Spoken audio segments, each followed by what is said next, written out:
All right, so I think the stream thinking about things ready to go though. So hello everybody, Making ZardX here, back at it again to give you another very exciting podcast episode. That being my ZardCast episode 85.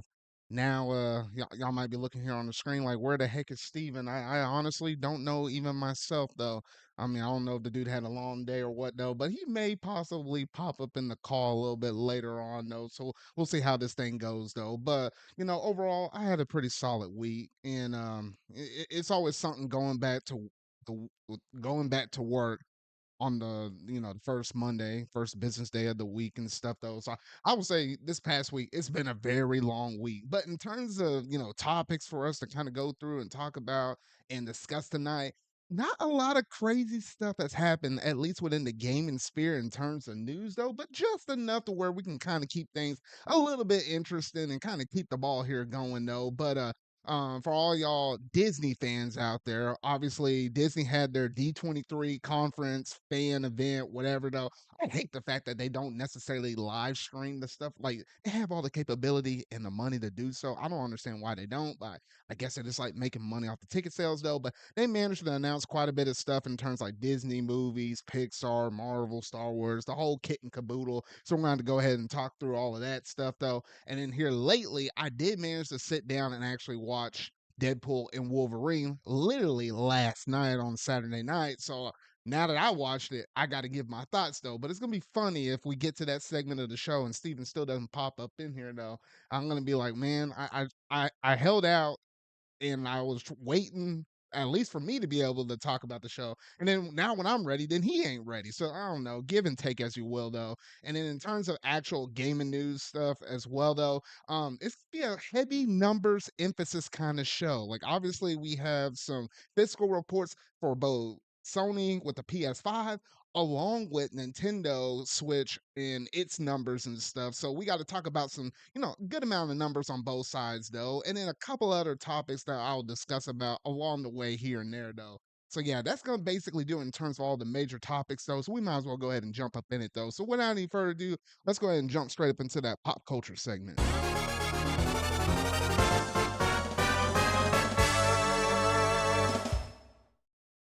All right, so let's go ahead and break down all of this mess with D23 because D23 they came out with some decently solid announcements and stuff. Some that I was like, okay, I'm really looking forward to this.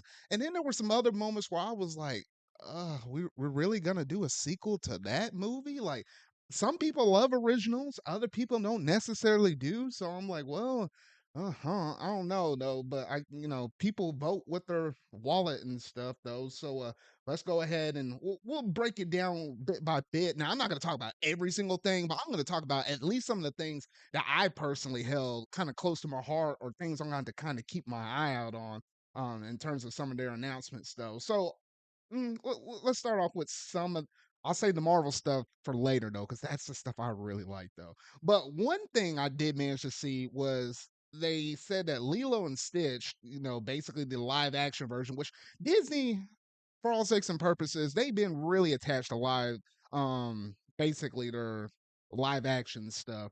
And I'm like, man, I wish they would go back to 2D animation, but I don't think they have anybody in their studios or in their pipeline that actually can do like 2D animated stuff like how they used to back in like early 2010s and before though. So I do kind of miss that though. But it was kind of cool because well, if you've been paying attention to the hashtag D23 up here on Twitter and stuff, you know, all they showed was a little bit of a graphic, a Stitch jumping out of the paper, and then saying his I don't know what kind of language you would kind of say that is though, but whatever his Stitch language is, that's what he was going on and talking about. I was like, oh, okay, that was cool though. But if you saw the footage that was actually showed at D23 itself, it was kind of like him running through like the whole entire place, pulling wires and stuff, tripping out the power, busting up fuses and stuff, and then he jumped out on the screen. That I guess that appearance was like way better than the one that we just got out as just like a standard tweet that we got on Twitter though. So I was like, okay. I looked at that and I was like, you know what? I like that announcement right there though. I'm a huge Stitch fan. I really loved that show. That was my childhood, like, growing up on the first movie, the second movie, even the Lilo and Stitch episodes that aired on Disney Channel though. So, I really love that stuff. So I'm gonna keep my eye on it. We don't have to wait too long. Summer 2025. It's gonna be right around the corner. Let's see here. And in terms of Pixar stuff, oh my goodness. Somehow they came out with two big old things, all right? And they said, hey, we're gonna go ahead and give you these sequels to some Pixar movies that some people might have wanted, some people not necessarily as much. The first one I'm going to talk about is Incredibles 3. They already confirmed that there is a third movie in the works and it's at Pixar. And that's all the information we have for it. No year release or anything like that. Like this is probably in the early planning phase of this movie though. So I'm like, oh, okay. I mean, if you look back at Incredibles 2, it wasn't necessarily my personal favorite comparison to like the first movie. So I'm like, I know that kind of rubs some people off the wrong way though, but I think box office wise, it did pretty good. So I mean, at least for me personally, if they can go back to form in the first movie, pull out good aspects from that, and then put that in the third movie, maybe give us a little bit of a time skip because literally we went from movie one to movie two like as if we didn't drop a beat, but all the voice actors and stuff they got older. So if you're really attuned to voice acting and stuff, you might have noticed a little bit of differences between like Dash or Violet and stuff like that. So I'm like, we got to keep updated with the times though. So that's all I'm hoping for. Something a little bit more grounded, back to form, something similar to kind of like what we had within the first movie, and I'll be a okay with that. At least me personally though. Then the other Pixar movie we got to talk about is Toy Story freaking 5. Toy Story 5. What on earth? Now, this one right here, I love the Toy Story series. Don't get me wrong. I grew up with that stuff ever since from the first movie on up. But I felt like the third movie was a good closing point. And then all of a sudden they gave us the fourth movie, and I was like, all right, they're really gonna give us that? I'm like, okay, whatever though.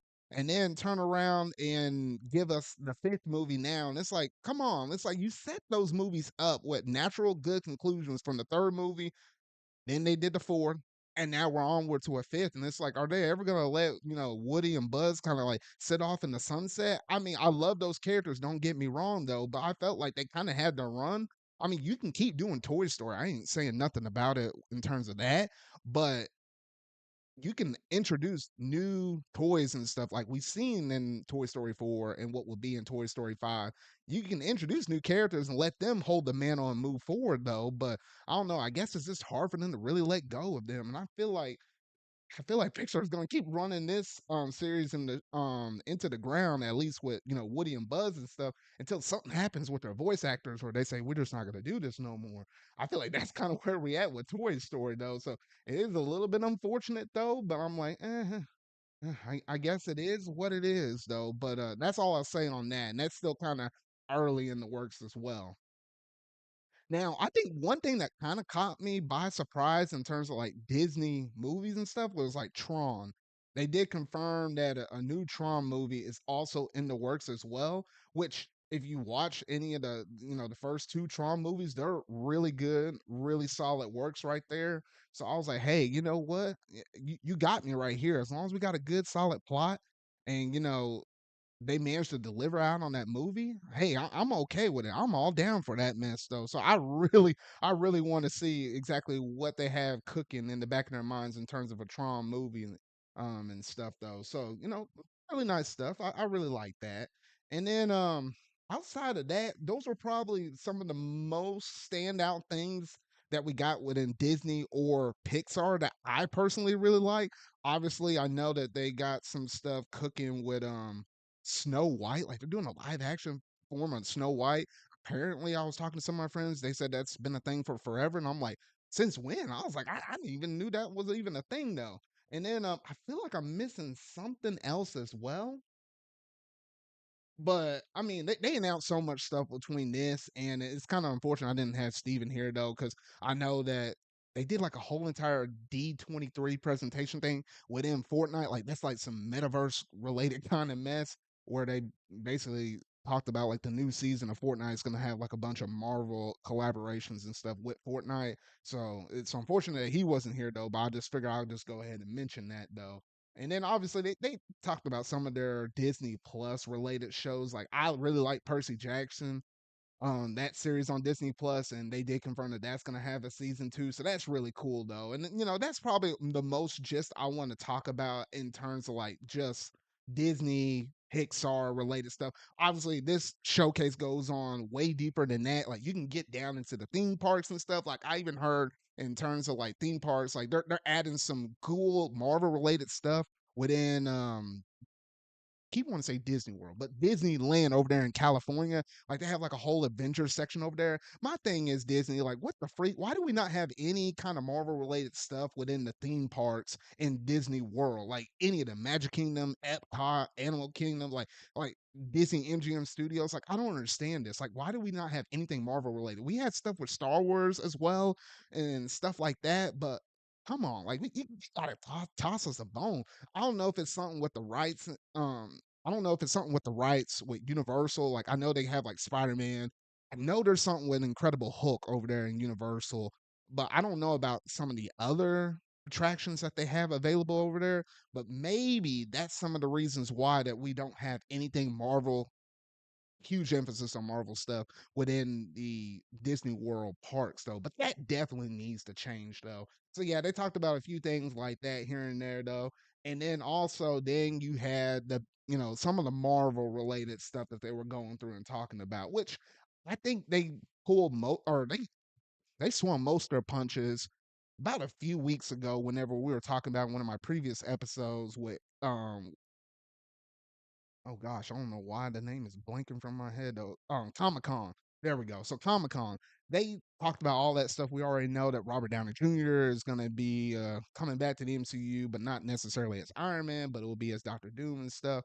So we know all of that extra information. So I didn't feel like they added too much deep stuff, at least within the Marvel sector in terms of D23 though, but it was just kind of more like reiterating on some of the plans that they already had established running up into that point though. So it's just nice to see, hey, we got a new Fantastic Four movie coming along the way.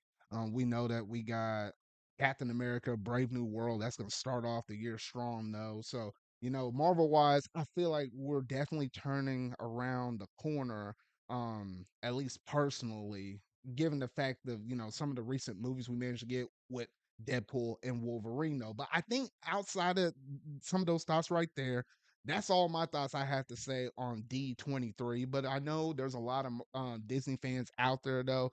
Oh, like shoot, one of the things just popped back up in my mind. We're getting like a Zootopia 2 and stuff like that. Like there's so many things that they announce. It's just kind of hard to keep up with each and every little thing.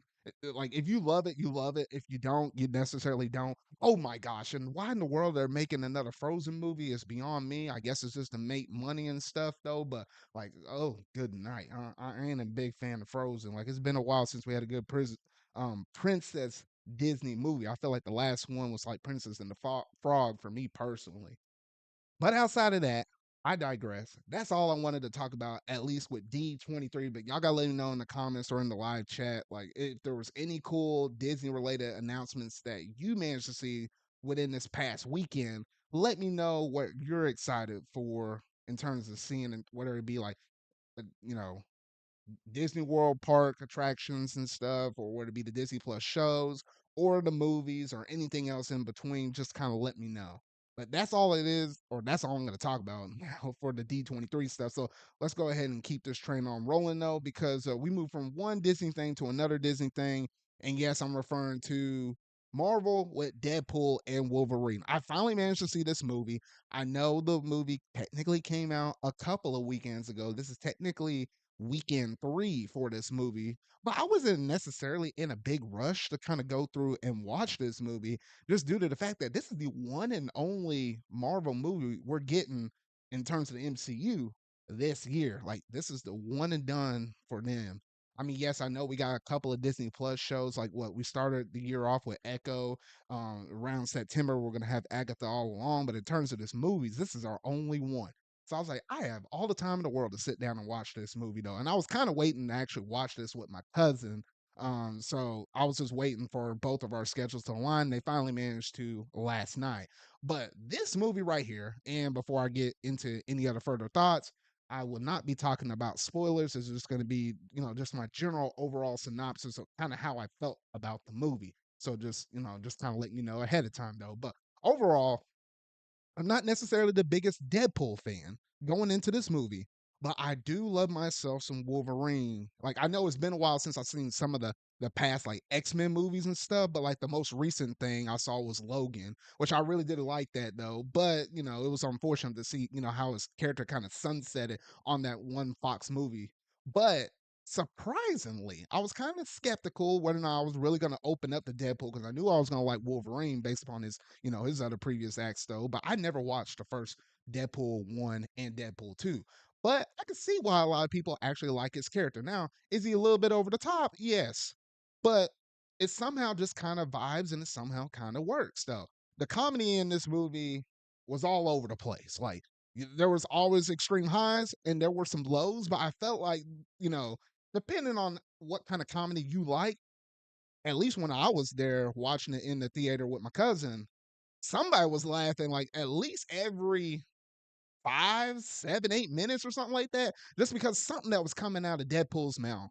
Like, I don't know, like the dude can barely even hold water. And some of the jokes I found really funny. Other times it just kind of flew over my head. Like, I get what you're saying, but it wasn't necessarily funny to me though. But overall, I caught myself laughing a good amount of times though.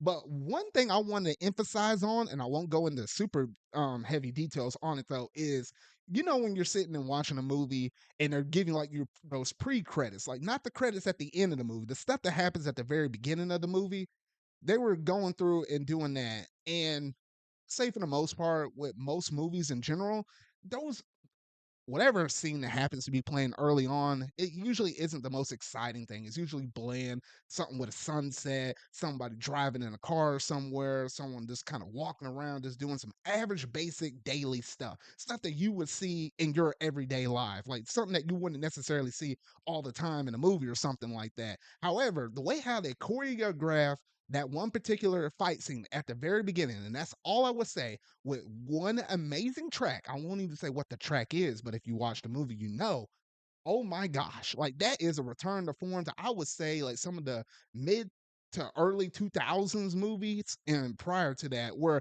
the pre-credit scene was actually really good and it felt like it was actually part of the movie even though we know they're just going through and doing some early credits and making some early contributions to the people that actually worked in this movie. So I really did love that and that kind of set the overall tone for that point and the rest of the movie though I will say.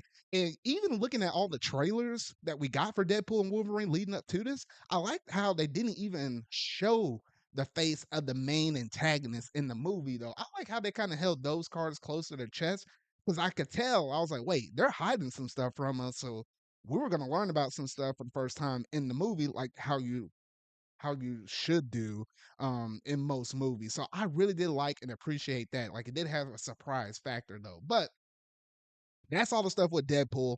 In terms of Wolverine, the dude's freaking incredible though. It's the Wolverine that we all kind of known and love and stuff, and the cameos that were showcased off in this movie.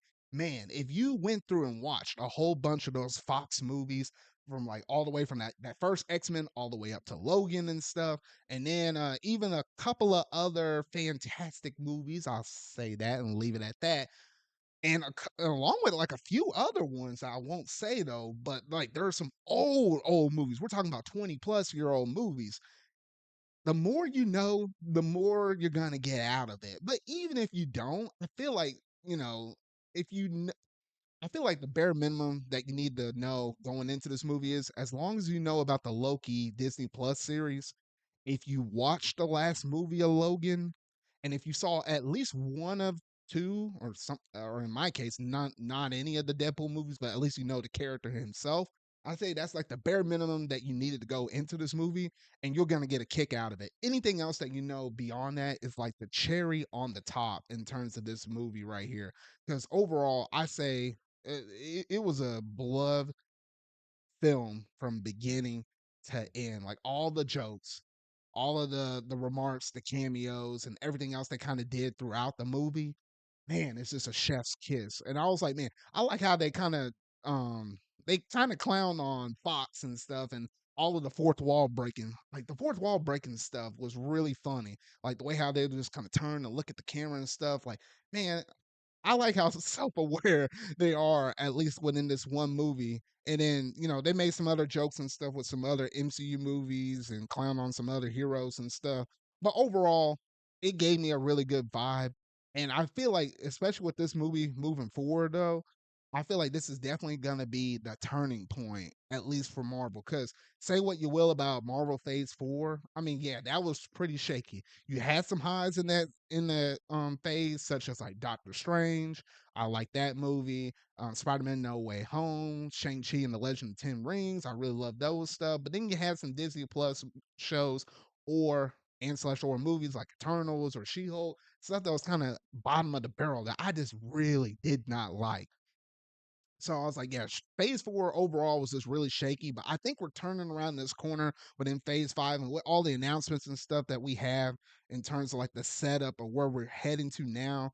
Starting with this movie right here, and then we have Captain America Brave New World. Then you have Thunderbolts. Then we have Fantastic Four. Then you have the new Blade movie. And then that leads all the way up until like May of 2026 when we have Avengers Doomsday. Like this the direction is heading in the right place. It seems like it's getting a little bit more grounded. It seems like the people behind the films in terms of the direction and where they're kind of pointing the plot and stuff. Like they heard from the I heard the pleas and the cries from the fans. Not necessarily that any one of these movies or shows tanked, but in terms of like fan reception, they could notice that we all wanted something a little bit better. And it's funny how Deadpool actually called out a few of those moments, even in this movie right here. So it was just kind of nice to see that. Yeah, we're actually self aware. Almost kind of like in the She-Hulk show too. That kind of did a little bit of that in that series as well. But outside of that, overall, I was genuinely impressed with this movie. Surprisingly, this was like one of the first movies I have ever seen in theaters that was rated R. Any of the other movies that I've watched and experienced in the past that were rated R have usually been while I'm at home or I rent a movie or I see something off of a streaming service. But nothing that's really motivated me to go out and watch a rated R movie while I was actually in theaters. And this just happened to be the first one. So, Marvel's always checks off a lot of boxes in terms of like my very first. I'll tip my hat off to them right there. But outside of that, really great overall, fantastic movie, and you honestly can't go wrong with this though. So if you hadn't saw it in theaters yet, I highly recommend you do it.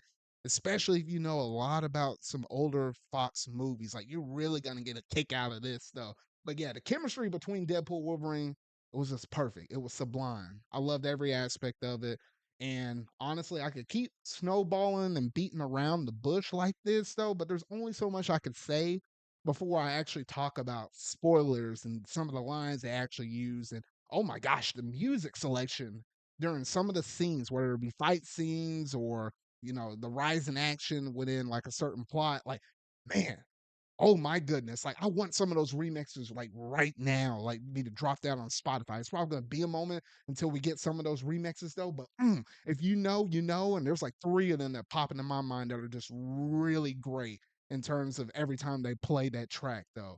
One at the very beginning, one that was like always like kind of in the middle-ish where you have like the slow-mo Deadpool and Wolverine walking out during certain scenes, like just great stuff.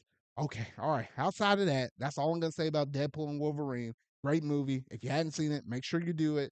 But I think that's gonna basically do it for that though. So that's gonna basically do it in terms of all of the pop culture related stuff that I wanted to go through and discuss. So without any further ado, let's go ahead and jump straight over to the gaming news.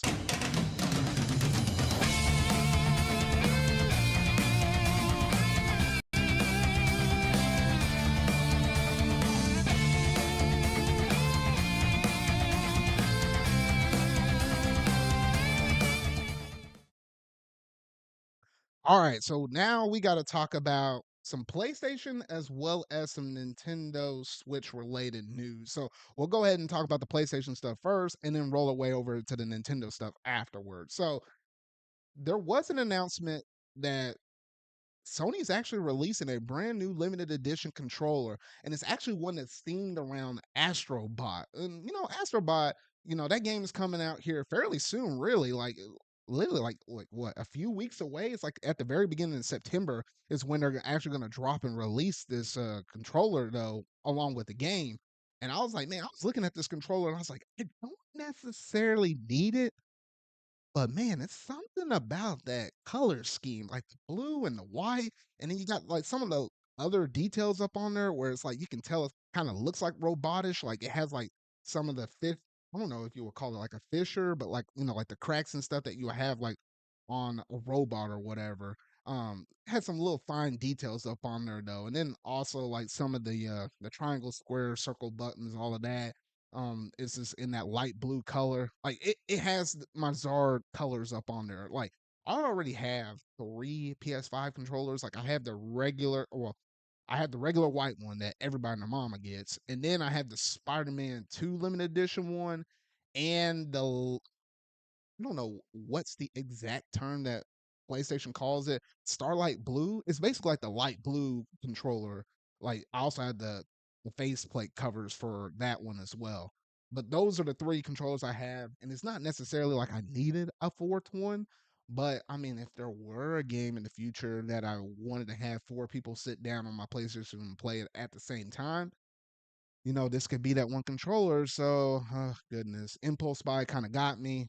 I know that they said that they're only going to drop out so many quantities of this controller, but somehow I managed to luck out because literally on my way to work, right before I was about to walk in, I was like, oh, I saw the listing go up on Amazon. I was like, if I get this, I get it. If not, no sweat off my back. I can always cancel this later. So might as well just go ahead and play something now just so I don't regret it in the future, right? So I went in there, pulled up my Amazon cart, scrolled through, did a few taps, and bada bing, bada boom, I managed to get it. I was like, dang, that was way easier than like in the past. If you think about like when they dropped the Spider-Man 2 controllers and the faceplates and stuff for that in the limited edition, like that was so hard to get. And I remember waiting those big long waiting queues and stuff. But this one was fairly simple. It seems like it went out to almost every retailer except for I don't think I noticed the Best Buy really getting it.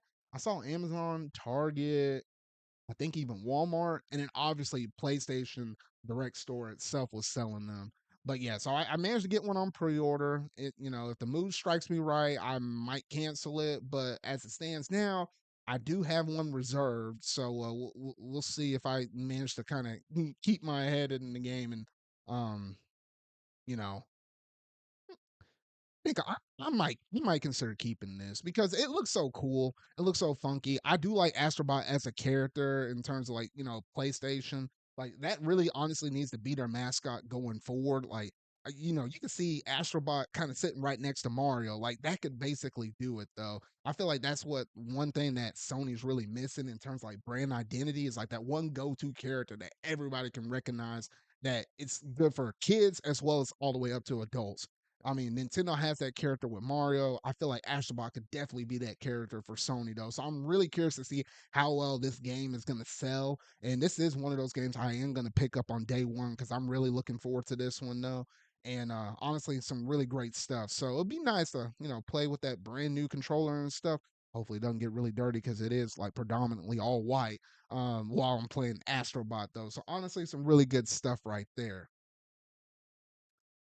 All right, and that's it for the controller. Let's go ahead and talk about some of these fiscal reports that we managed to get because obviously now we got some new updated numbers in terms of like how many consoles that the PS5 has managed to sell now. So now we're currently, as of now, the PS5 has sold 61.7 million units. So they managed to ship about 2.4 million units within the last quarter. So, and honestly, if you were to compare it real quickly, real briefly, with like some of the sales that the Nintendo Switch has managed to do within its last quarter, it's slightly above what the Nintendo Switch has managed to ship out within its past quarter, which was like 2.1, which, hats off to Nintendo to be like, hey, we're honest. What the heck? They're like a 7-year old, almost an 8-year old system at this point, and they're still almost going tick for tack with like the newest system out there in terms of its competition. That's crazy to say about it itself, though. But overall, not bad numbers in terms of the PS5, considering how they don't really have a ton of exclusive games. But I feel like most people that are picking this system up or predominantly people that really love to play their third party games. It's like, are you picking up a PS5 or are you going through and picking up a Xbox Series console, whether it be a Series X or an S? I think it's kind of where it's currently at as of this moment, though. So, it's kind of shocking to see the numbers, get that high, roughly at 61. And this is like almost 4 years with the PS5 being out here on the market. It will be officially 4 years whenever holiday season rolls back around this year around November. So we're like a few months away from that though. But that almost averages roughly around 15 million consoles being sold per year, give or take. And, that's with COVID and stuff being a big factor, reminding you back to the chip shortages and stuff back in 2020, 2021, before it got a little bit more stable in 2022, though. So, not bad numbers, Sony. Not bad numbers for that PS5, though. But I think now, currently, where we're all at is just like, where are the games? Like, I feel like everybody and mama always wants to see them announce a PlayStation showcase, and people are thinking maybe we're going to get one in the later half of this year. And to that, I say, oh, gosh dang it. They ain't showing that nothing. Like, literally, they got over here Astro Bot, which is, it's going to be a really great game. I don't see any bad stuff happening with that game. However, you also got over here on the side Concord, which I can tell already that game is going to flop. And I feel like they're just trying to put most of the focus on those two games and just kind of ease themselves out of this year. We already got the confirmation that we weren't going to get any heavy tentpole, the games that usually sell like 10 plus million units, right? We weren't getting any of those like big games this year. It's not going to be until next year. So maybe next year, that's the year that we're supposed to be getting our Wolverine game.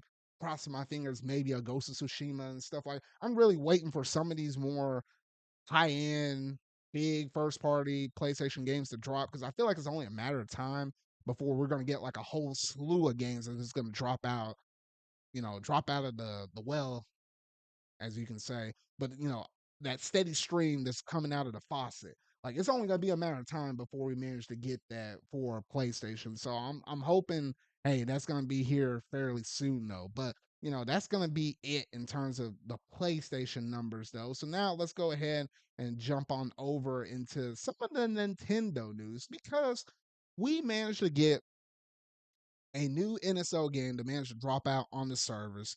And yes, that is none other than Pokemon Mystery Dungeon Red Rescue Team. Now, this is interesting right here because I think we managed to get this game on the NSO that happened to be a Pokemon game. And I felt like we managed to get some other Pokemon game on the NSO here lately. And it's interesting getting some of these Pokemon games though, but everybody and their mama are still clamoring on the Pokemon company and saying, "Hey, when are we going to get our Pokemon Red, Blue, Yellow, Gold, Silver, Crystal, the whole 9 yards and stuff?" And I'm really looking forward to them potentially doing that in the future. Like we had it on the Nintendo 3DS, so it makes sense for them to kind of incorporate that within the NSO service. But I guess it's only a matter of time. It's just kind of for them to determine like when they want to actually drop it, because I feel like, and this is kind of going down a little bit of a side road though, but it kind of makes sense since we're talking about Pokemon here real quick. The only way how you can really transfer up Pokemon at this point in terms of like moving them up from like Gen 1 all the way where we're currently at within Gen 9. Yeah, Gen 9 is where we're at right now. Is like if you had like a Pokemon Red, Blue, Yellow on your 3DS, you can actually drop that into Pokemon Bank. And then you can go from bank to home and then home into like Pokemon Scarlet or Violet.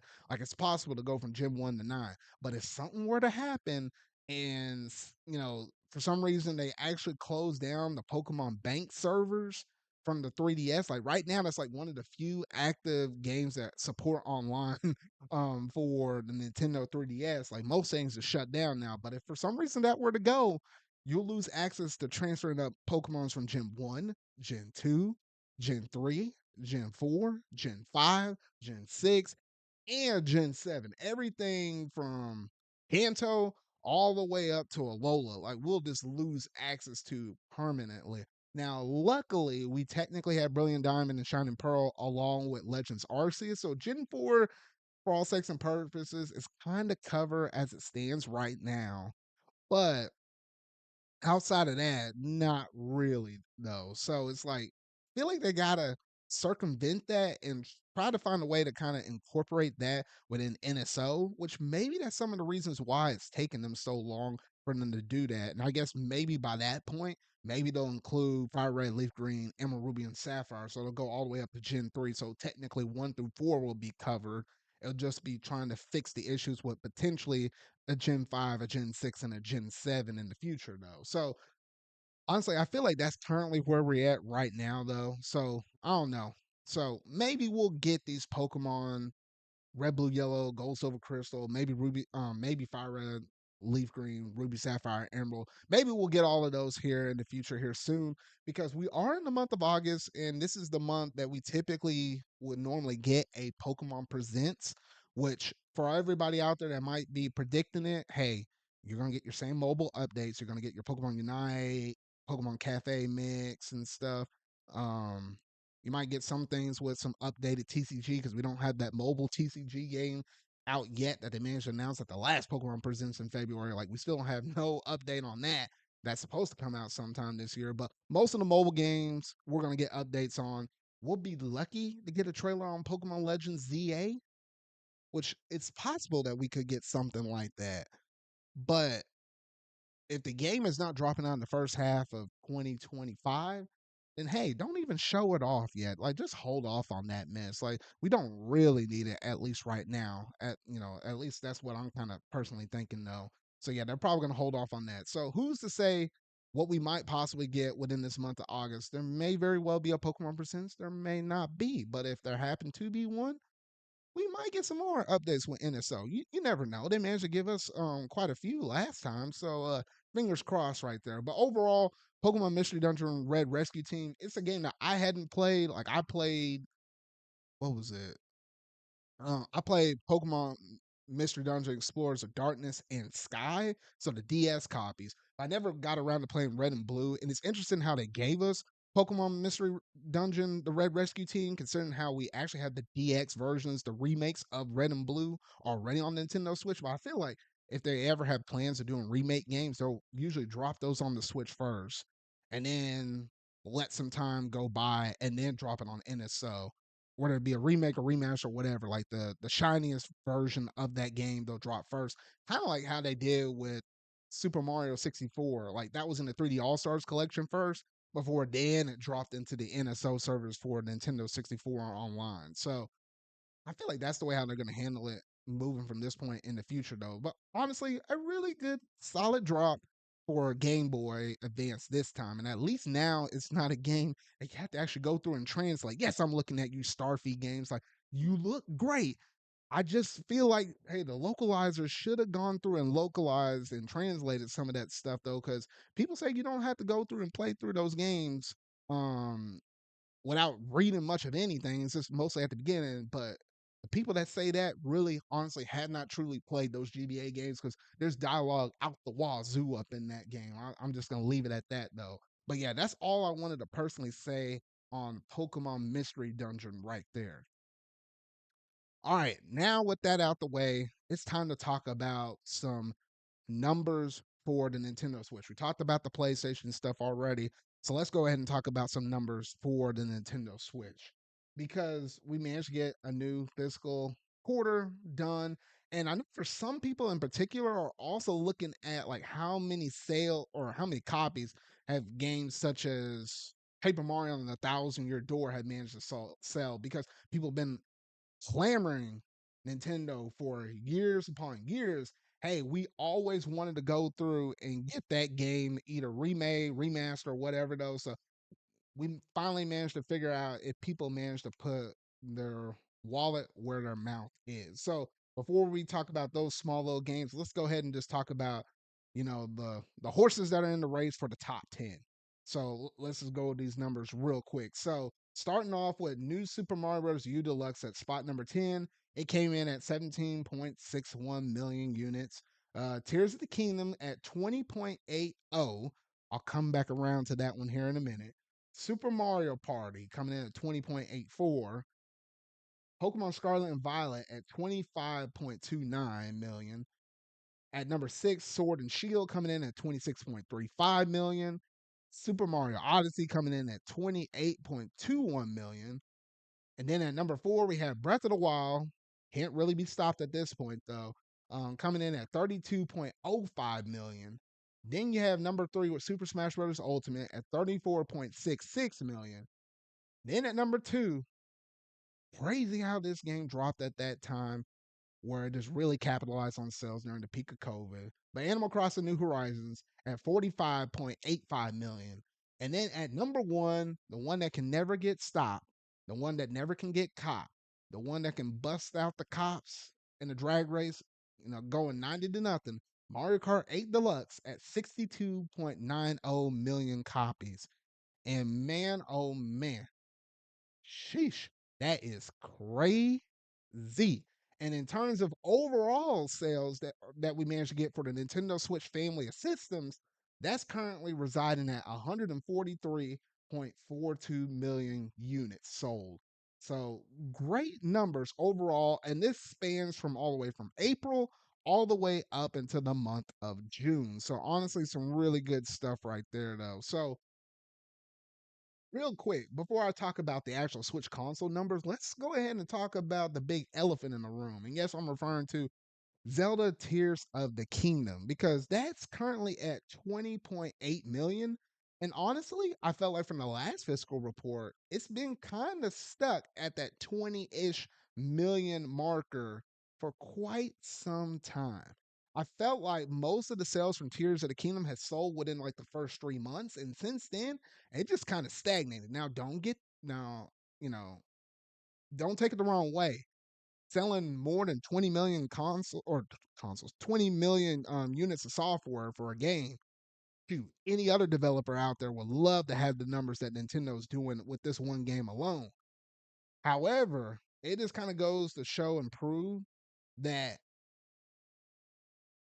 if you manage to drop a game out later in the console's life, kind of close to almost where we're kind of looking at new hardware coming on the distant horizon, it just isn't gonna manage to sell nearly as good or as high as the game that happened to release prior to it within its given series. Like you can also look at some of these other games as well.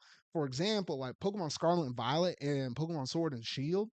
Like Scarlet and Violet got close. It got 25.29 million, but it still hasn't managed to get over the jump or over the hump for Sword and Shield residing at 26.35 million. I always feel like for games that release on a console, the first game always does better because it has a longer time on the market. So it managed to go through more holiday seasons. It had, the word of mouth has managed to pass around a lot more versus this one. And then also you have people that look at a game like Tears of the Kingdom like, wait a minute, I have to go through and play Breath of the Wild first in order to really enjoy Tears of the Kingdom. However, if you don't like the open world aspect style of Breath of the Wild in comparison to other past games like Wind Waker, Twilight Princess, or like Skyward Sword, that might put you off and say, all right, good on this. I don't need to play Tears of the Kingdom. So that is something else that's kind of working to Tears of the Kingdom's disadvantage in terms of its competition to trying to catch up to Breath of the Wild, which I don't think it really is going to get caught at this given point, though. So, those are some things to kind of keep in mind as I'm just going through and looking at these numbers. And I feel like a lot of y'all out there might have came to that same realization as well while looking at some of these updated numbers. So it is interesting to say. Now, in terms of the actual console sales that the Switch has managed to sell, at 143.42 million units. That's not bad right there. That's not bad. But I think in comparison to what we had in the last fiscal report, like it was a little bit more than 141-ish million copies sold in that in that last fiscal report. So I think it's like what 2 point something million that it managed to sell in a quarter. And I think Nintendo has forecasted out to roughly sell close to 10-ish million when the fiscal year is all said and done. And to sell 2 point something, it's getting close to like what 2.5. So that's what you really need to sell in a quarter. Obviously, this is going to be like one of your hottest selling quarters. That's going to be honestly your Q3. That's going to span throughout them holiday season months like November, December, right before Christmas and stuff. So Honestly, I feel like by the time we reach around March of 2025, I feel like console sales for the Switch should get a little north of 150 million. It's just whether or not how Nintendo's going to handle, basically when they're going to announce the Switch successor, which might honestly, or I'm pretty sure it's likely going to happen sometime in the fall of this year, like when they first announce it, and then how they kind of handle like oh goodness, what am I thinking? Basically, how they're going to handle two consoles on the market. Like, are they finally going to give it a price drop whenever they introduce the new model for like the Switch 2 on the market? Are they going to do something like that? It just kind of depends on like how long Nintendo's going to be able to support the Nintendo Switch and how long, like the Switch Lite, the regular Switch, and the OLED are going to stay on the market. Because if they handle it just right, I feel like it definitely will catch the PS2 just looking at some of the numbers right here though. So yeah, so honestly some really good stuff in terms of all these numbers. And then let's go ahead and talk about a couple of games that managed to drop out within the past few months because we managed to get some updated sales numbers on that. So one of them was Luigi's Mansion 2. I was curious to see how well this one managed to sell in comparison to Luigi's Mansion 3, which is like now it's like upward to like I feel like it's like 14, 15-ish million or something like that. Crazy numbers right there for the Switch. But Luigi's Mansion 2 only managed to sell 1.19. And remember, that game came out early ish in the month of June. So not too bad in terms of like the numbers that we managed to get thus far, though. But overall, I would say that's it's pretty good. It's not necessarily bad. We hadn't gotten to like the spooky time of the season where like a lot of people might pick up like a scary game to play in the month of October, and we didn't even have its holiday season yet. So we had to kind of see how it progresses for like a whole entire calendar year. But not too bad for Luigi's Mansion 2. It might pick up some steam here and there. We'll just have to wait and see. But the one I was most curious about and the one that I was most interested about was the sales for Paper Mario and the Thousand Year Door. Now, the way how people been talking about this thing and saying, hey, this is like the best thing that you can ever play. And it's like some of people's favorite or number one RPG that they ever have gone through and play. I'm like, okay, all right, I hear y'all out there. I don't think I'll necessarily agree with it. I think I'll have a great time with it. But I don't know. But it seems like everybody was trying to come out the woodworks and say, yeah, we're all behind this project, but it only managed to sell 1.76 million units. Now that's technically lower than where we're currently at with like even some games that released last year, like for example, Super Mario RPG. Like Super Mario RPG has managed to sell more than that in comparison to Thousand Year Door. However, Thousand Year Door came out what late May ish, so it's been like on the market for almost a couple of months. Not necessarily bad numbers for all things considered, but it isn't necessarily like the best thing in the world in terms of like just trying to really make a statement to Nintendo. Because I had to pull up some other numbers though, because I don't know exactly like how many copies did Paper Mario and the Origami King manage to sell though. Okay, yeah. So I just managed to pull that up. Origami King has managed to sell like 3.47 million units, while on the other side, like Paper Mario Thousand Year Door is only at 1.76. Like it's almost roughly about at like half-ish of the amount of sales that Origami King has managed to sell though. Now, while Origami King has been on the market considerably longer, like remember that game came out in 2022, I believe so. I want to say it was 2020. No, wait, no, no, no, no, no. Right. No, gosh. Did that game come out in 2020 or 2021? Well, okay. So in terms of like that 3.47 million copies sold, that updated fiscal sales report that was reported in December 31st as of 2022. But yeah, no, that game. Hold up here. Let me look that up.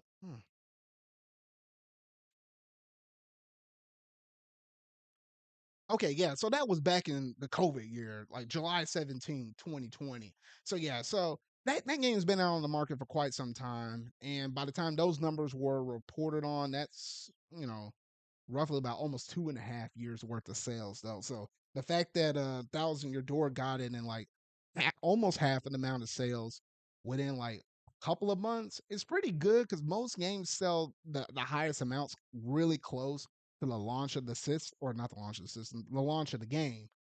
and then everything after that it just kind of slowly tacks on to it. So we have to kind of keep an eye out on numbers. Now it's going to be interesting because they really don't like updating those number sales until like it actually passes like another million threshold numbers. So we'll have to see if it can manage to still sell up to that number though. But yeah, honestly, not really bad numbers. We got some numbers for some other games. And while I'm talking about fiscal reports, I might as well go ahead and mention these sales though. But like for example, Super Mario RPG remake, like what I was talking about earlier, 3.5 million copies sold. Pikmin 4, 3.5 million. Splatoon 3, a solid 12 million now.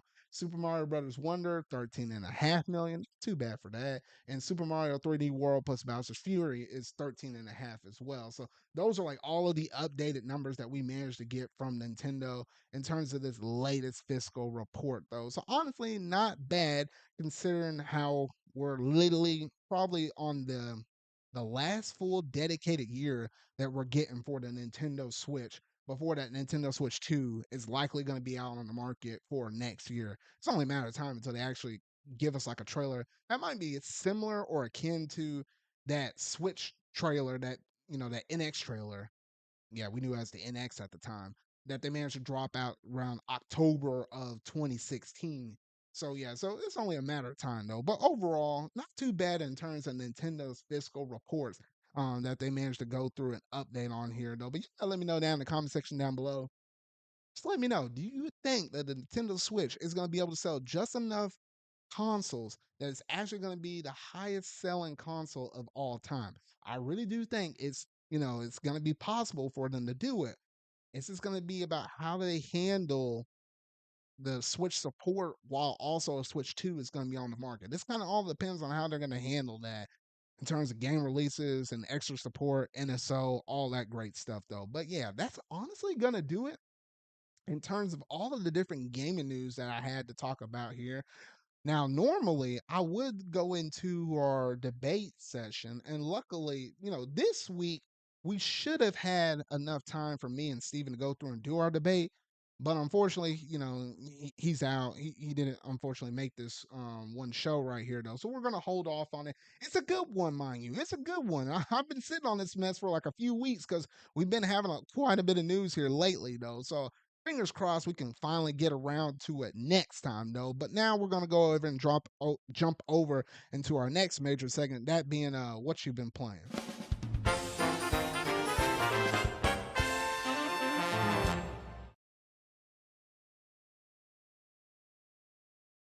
Alrighty, so now let's go ahead and talk about this. So we managed.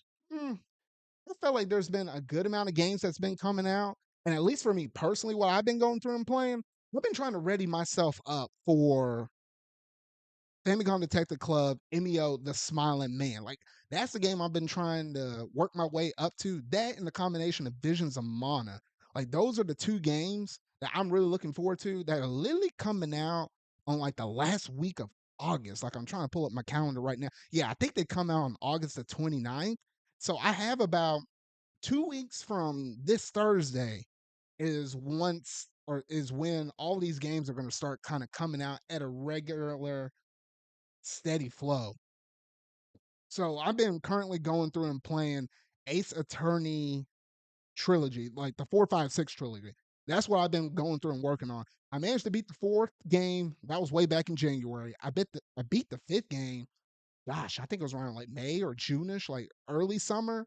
And now I'm finally going through and playing through the sixth game. I'm currently in the last trial of that game. And man, oh man, like this game, I can understand why so many people love Ace Attorney. The reason why I really love this series so much, gosh, this sixth game is crazy. I kid you not. I felt like the only low point was that one filler episode they managed to have on episode 4 where it was focusing on Athena. I wasn't necessarily a real big fan of that, so I was kind of blasting through it because the way how they handled trial or case number 3 was so great. I was like, jump me straight up into case number 5 because like the most important stuff happens in 1, 3, and 5 in that game. So yeah, I'm going through currently right now playing that game, and it's just a marvel to behold. And I'm trying to hurry up and get through that, so that way there's only so many visual novels you can play back to back to back before experiencing burnout. So I do want there to be a little bit of a cushion between me trying to finish up this game and then starting into Famicom Detective Club, Emio the Smiling Man. Though I don't think I'm gonna be able to squeeze in like the other Famicom Detective Club that I didn't manage to pick up. 'Cause I managed to play the Missing Heir, but the one who stands behind is the one that I don't own. So I may get around to that at some other point though, but it'll probably be happening after Emil the Smiling Man if I ever manage to get around to it though. But for the most part, that's what I've been playing for a good amount of my time. However, occasionally I've been playing a little bit of Splatoon 3 here and there though. I mean, I didn't necessarily participate in the latest Splatfest that happened for Splatoon 3. What is it? That's the one where it's like rice versus bread versus pasta. Now I went ahead and voted for pasta, but I'm kind of burned out on most Splatfest as of now. But I will jump back into the Splatfest when we had that grand fest that's supposed to happen next month in September. Like I'm looking forward to that. I will compete in that because I do want to influence where the story could potentially go within Splatoon 4, which should drop out on the Switch too. Who knows? 2, 3 years from now or something like that. But yeah, outside of that, that's honestly mostly what I've been playing. I've been playing a little bit of Zenless Zone Zero here and there, like just trying to go through and get my dailies done. Like, Zenless Zone Zero, Honkai Star Rail, those are my couple of games I managed to go back to time and time again in terms of like live service games. Also like Splatoon 3. Like those are like my three games I jump in and out of quite frequently. And I usually jump into it more so when they give us a major update. Like even in Honkai Star Rail, like they managed to drop out a new update for the Cianjo where like Marsh is doing like some March 7 is trying to do some training over there and stuff. And I managed to do my pulls on it. Man, I was so lucky on my pulls. I kid you not. Like within less than I think 10 pulls, I managed to get the new character on that banner. I can't remember what's her name is, but man, I've been lucky lately in that game though. I don't know what's been going on with my pulls in Honkai Star Rail, but it's been nuts. But yeah, honestly, right now I'm just waiting for the new update for Zenless Zone Zero as well, so I can kind of heavily jump back into that game as well though, because I really did like everything I had within like that first the launch update for that game whenever it dropped out July the 4th. Yeah, that's when it was. But yeah, that's honestly for the most part what all I've been going through and playing. But even looking from this point forward into the future, I did the math. Starting around not this week, not the next week, but the week after that. So the week of August the 29th, I looked at that week and onward for the span of 12 weeks. And out of all of those 12 weeks, there's only 4 weeks that there's a game that's not released, or ugh, let me phrase that a little bit better. There's only 4 weeks where there's going to be no game releasing that I personally want to play, or at least as a must have on day one. But the other 8 weeks within that 12-week span, there's going to be a game dropping. Some weeks might have two that I wanted to get on day one. And that's just freaking insane right there. Like, let me whip out this list real quick though, because it's about to get real busy late August and rolling into September. Like, it's about to get wild up in here because, like, on the week of August 29th, I want to pick up Visions of Mana as well as Famicom Detective Club, um, Emio the Smiling Man. Yeah, there we go. So yeah, I definitely want to pick up those two games on that one given week. Then the week after that, you have Astro Bot releasing, and then I also got to pick up that controller as well, along with Ace Attorney Investigations. Like both of those games release out on September 6th. So that's 2 weeks back to back that two games are releasing that I really want to have. Then the week after that, on the 10th of September, the Persona 3 DLC for episode Igus is releasing. I'm like, oh my gosh. Then the week after that, luckily there's a break. But then on the week of September 23rd, on that 26th actually, Legend of Zelda Echoes of Wisdom comes out. I'm like, oh my gosh, I gotta get that. But then luckily the week after that, there isn't nothing I want to get. But then on October the 11th, so that week after that, Dragon Ball Sparking Zero comes out. And I'm like, oh, I gotta get that on day one. I've been waiting forever for a Dragon Ball Tenkaichi 4. I was like, oh shoot, I'm picking that mess up on day one. And I feel bad because I really want to get Metaphor Refantasy Zero.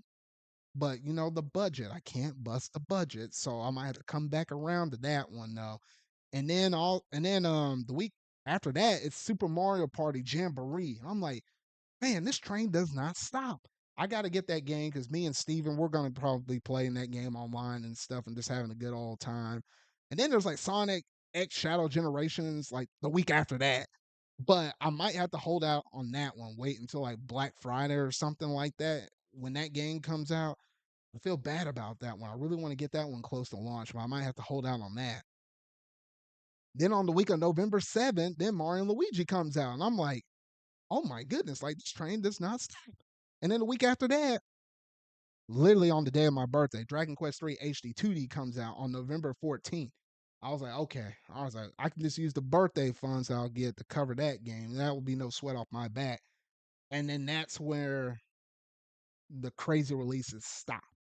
And I'm like, oh my goodness. Like my wallet's gonna kill me for these upcoming weeks. Like once we get to the last week of August, like this train's gonna start going and it's gonna be hard hitting the brakes. So literally, in terms of like my podcast episodes and stuff, like I have not necessarily in episode 86 there will be any major changes, but episode 87 onward, I feel like with the way how my bi-weekly podcast episodes drop, you'll hear me talk about one brand new game, if not maybe a couple or a few in nearly almost every single episode moving from that point forward though. So you'll get some kind of interesting bit or short mini review of stuff on the podcast for all these games I'm going to be going through and playing. And I feel like the ratio is roughly 50-50 between like Nintendo Switch games I want to get and PS5 games. Surprisingly, with the PS5, like Visions of Mana's on there, Dragon Ball Sparking Zero's on there, Astro Bot, the Persona 3 Reload DLC. So decent bit of stuff is coming to the PS5 that's going to actually allow me to dust that system off and fire it back up. So honestly, some really good stuff is coming out here in the distant horizon. But y'all gotta let me know in the comment section down below what's probably your most anticipated game that you're looking forward to for the rest of 2024 onward though. Because Nintendo wise, I feel like a lot of people are looking forward to Echoes of Wisdom. If you're an Xbox owner, you might be looking towards Indiana Jones. But if you're a PlayStation person, probably Astrobot. Like, just to kind of keep it a buck 50 though. But yeah, I think that's basically all I want to talk about in terms of like everything I've been playing and kind of what I've been looking forward to moving from this point forward though. So now we're going to go ahead and transition over to the very last topic of the show tonight. That being what you've been watching.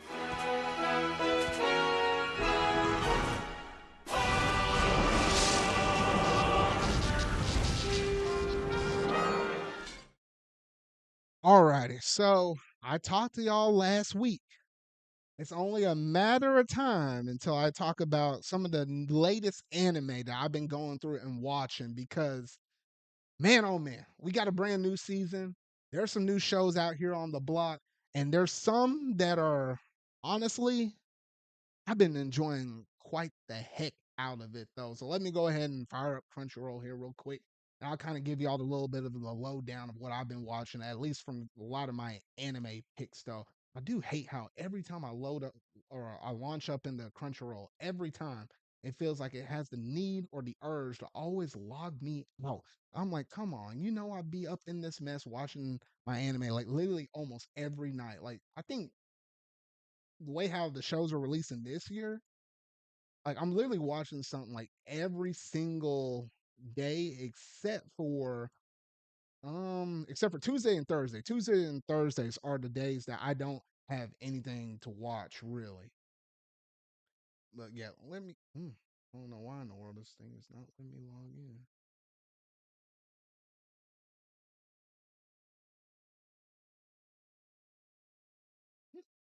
Oh, that's odd. For some reason, it's not even let me log. Well, okay, I got to work around for this stuff. I'll just log up here in my app version real quick and pull up the little thing though. All right, so one thing I was kind of teasing in the last episode in the closing moments right before this was there's this new show that I've been watching, and it's literally called. And don't judge the name. I'm just saying, don't judge the name. Alea sometimes hides her feelings in Russian. I feel like that's the one show I think everybody has been watching. Like if you watch anime, I feel like that's the one that everybody's kind of been kind of keeping an eye on because I what was it? Episode 2 had like some odd scene where it was like the sister was sitting on top of the dude, like waking him up like first thing in the morning or something like that. It was that whole little scene. If you seen that meme, you probably seen it out there on Twitter on one way or the oh my gosh, you freaked me out, Steven, looking up in this I looked on OBS, I saw your stupid icon, and I was like, "Oh my gosh!" You freaked me out. Like, if you know anything about Dimitri and Super Paper Mario, man, like, that dude is something though. But how's it going, Steven? It's I would say it's going good. No, it's not. I don't feel good. I don't Oh, know. okay, okay. I feel Well, I feel kind of I don't I yeah, I feel kind of off. Just I'll be honest with you. I just woke up. I passed out the moment I got home from work. I had a feeling you were probably laying out on the couch. Like I felt like that's what probably did you in was probably work. I was gonna put any words inside of your mouth, but I had a good feeling that was probably what did you in though. Man, they work you to death over there or something? No, they didn't work me to death. I was fine. Like I wasn't exhausted from work. I just did not. There was some I don't know. The moment I got home from work, I just started feeling kind of like I guess shaky would be the word. Oh, I got you. I'm sorry to hear about that though. I was about to say, I was like at that point, I'm like, I'm surprised you still hopped up in here. Like That's fine. I was almost in my closing moments, and I hate how you weren't feeling too good up in this one because it's funny because you were ready to go talking about the Deadpool and Wolverine movie last episode, but then now I was ready to talk about it because I finally watched it, and then you weren't here for it, and I was like, well, what the heck? So, no, yeah, sorry. But yeah, you can see all the topics up in there though. Was there anything? I literally gone through all the gaming news. I gone through all of the pop culture stuff, the D23 stuff. We talked about Deadpool Wolverine. Was Uh, there anything out of all of that stuff that you wanted to share your thoughts on or anything like that? yeah, we'll hop back to the D23 stuff real quick. I think Disney's relying way too much on sequels. Like Incredibles 3, fine. Like that's okay, fine. That makes enough sense. Like you could do something interesting with that if you do like a bit of a time skip. Toy Story 5 is useless and shit. No, I knew you were gonna say something like that. I kind of expected that. Yeah, but like I like some of the stuff we got. Like there was a Fortnite announcement with like some of the Disney villains coming to Fortnite, and and the Incredibles coming to Fortnite, which was really funny to me. Just the fact that you're gonna be able to hit the gritty and shit with like Captain Hook. Oh yeah, no, it's kind of funny because what was it? One of the characters they're putting up in there is Cruella, which I was like, dang, you know what? In terms of, like Disney villains, I can easily see that. Like she literally was shooting the gun and stuff in the stinking movie and stuff, and like nearly trying to shoot the dogs. I was like, gosh dang, no, she fit right in. Yeah, no, the villains fit right in. I Them doing the Incredibles on the other hand, them shooting guns and shit. It's funny. And well, that's kind of weird to envision. Like, what the heck? Frozone, I could see him pulling off a gun though, but like the other two, Yeah, nah. yeah. If I had to think of any characters that would even fit in the game, I guess the Incredibles would be the closest thing. Mm. But yeah, besides that, it's cool. I definitely do like it. And then besides that, for D23, there was like a lot of stuff that came out all at once. What was some of the stuff that like any stuff that you heard about that was notable to you from that? You took some of the words out of my mouth that I talked about earlier. I mentioned about Toy Story 5 already. I talked about Incredibles 3. Oh gosh, I gotta pull up my little list real quick. Um, I talked about Lilo and Stitch about that live action one. We don't have too much information on it outside like just a little bit of a tease. I gave my two Oh cents on yeah, that one because that's literally like my childhood right there. So I needed to be done right. It's been so long since we had anything in that series. So I'm like, please do it right. And what else? Disney Plus shows. The only one I mentioned was Percy Jackson season 2 because I actually really liked the season 1. Like I was one of those people back in the day as a kid. Like I went through and read all of the books, so I really do like that series. So it's nice to see it actually represented a little bit better than what the other Percy Jackson movies actually did with the other dude and the other actor, which it wasn't as accurate to like books and stuff though. So I like the way how the Disney Plus series has been handling it. So I mentioned that. Um, and I kind of briefly talked about some things that one of my other friends in RL mentioned about some of the theme parks, like some of the attractions and stuff changing around. Like I talked about that a little bit. Uh, Yeah. And I you think seen that's the thing about mostly it. Monsters Inc., right? Oh yeah, Monsters Inc. Yeah. Oh, I didn't mention it Wait, about it, but yeah. yeah, it was really like yeah, the Monsters Inc. thing. I honestly thought was the best thing here. Out of all of the stuff, I think the Monsters Inc. thing is the coolest because of the whole thing about the room with all the doors and the conveyors. Like they're gonna do like a suspended coaster with that. Yeah, no, I can see that could work very beautifully with that. Because I mean, I feel like most rides nowadays when you're in theme parks, they're a combination of like a mini roller coaster, but with like the glasses or the 4D effect or something like that. So it kind of feels a little bit immersive. Like if you ever been to Universal, like the Universal parks over there in Orlando, like they have like that Harry Potter ride where you're actually wearing the glasses and it kind of moves you around and stuff like that. Like those feel super immersive. I feel like more rides are kind of moving in that direction. So I could see it with Monsters Inc. like that. Yeah, it was cool. Besides that, well, last thing I'll mention about D23 because it really was the most notable thing that happened this week, I'd say. So like, thank you for letting me hop back to it quick. Um, I really hope Moana 2 is good. I Oh, really I didn't even fucking hope. mention that. Oh, okay. I knew I was something was slipping. Yeah, Moana 2. It's the only Disney movie that like I really wanted a sequel for, but no, it's it Disney Plus series, and that scares me, Zard. It really does. Oh, you were talking about how it was originally set as a Disney Plus series, but now they're making it into a Yeah, movie. Okay. which makes me think that it's gonna be stupid. We'll see though. Maybe there was a bunch of stuff that they changed about it, but Disney's not really been on a good streak recently. Like with their own animated movies, I should say. Hmm. I like Inside Out too. I heard was good enough. Like that movie was the highest grossing Pixar movie ever, which is hard to believe. That's crazy to think about like Yeah. that. Like that was So apparently a thing. so yeah, maybe Pixar they might be doing better. Um, we'll see. We'll honestly see because yeah, the Pixar. I guess they also announced that stupid Beaver movie, so Pixar's doing another like original project. Oh yeah, and it's Did you kind of see any oh, were you talking about that one or also another one? the Beaver thing? Hoppers, I think it's called.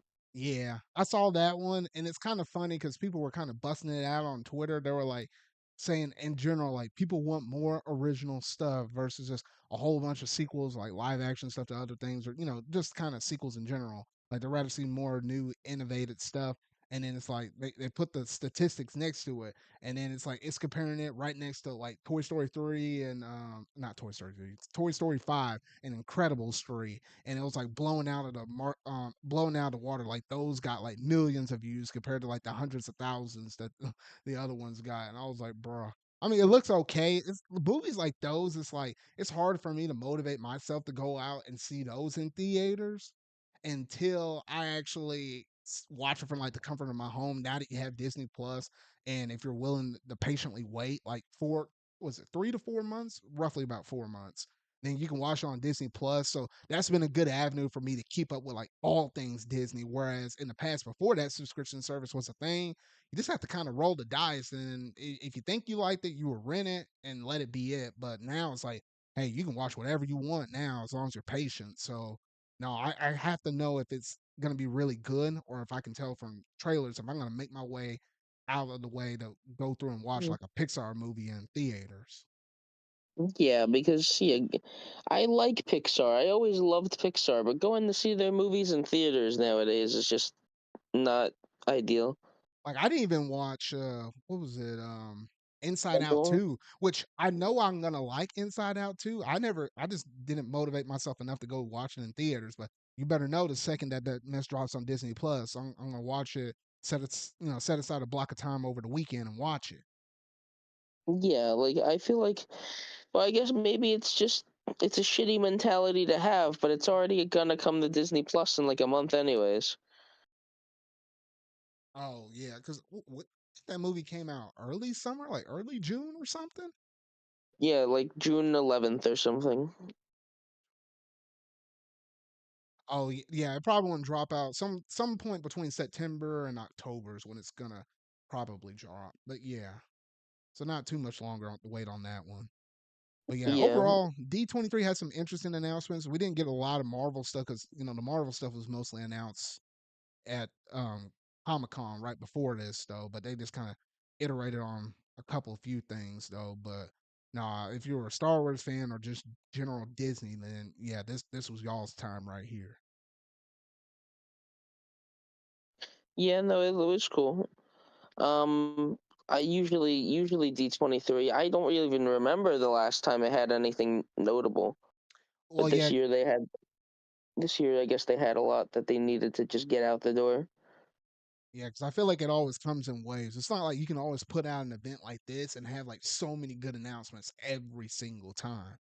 Because just how long it takes to make movies and such. So you know, I guess every couple or a few years, like you'll get ones that kind of feel strong like this. Outside of Yeah, that, no, was that all you have to say on D23? yeah, and just real quick, I'll just mention, Deadpool and Wolverine. I know I didn't get a chance to talk about it like I wanted to, but it's great. I'm glad that if I heard that you enjoyed it. I really liked the music choices, especially the opening scene is incredible, and also all of the little we're not gonna talk spoilers today, but like all the little cameos were cool, which I won't say what they are. Yeah, no, I was expressing all my thoughts earlier before you got here, and I was like, there's only so much I could say before it turns into like a spoiler discussion, and then we just blow the lid right off though, because for a movie like this, like if you want to do it all Yeah, the justice it needs, you kind of need to go down that way. But obviously, I don't want to spoil the movie for nobody. yeah, Like give people time to it's watch honestly this. it's really hard to talk about the movie without mentioning them. Yeah, So yeah, no, but it's good. It makes me want more R-rated movies, which apparently Blade is going to be, from is what we it? heard. I thought it was going to be. Might be I wrong. thought people might have been going back and forth on that. I feel like that one Well, was going to be PG-13. I don't I'm know. pretty I'm pretty sure that whole movie's been going back and forth, honestly. It Like I really heard it was in has, like development now.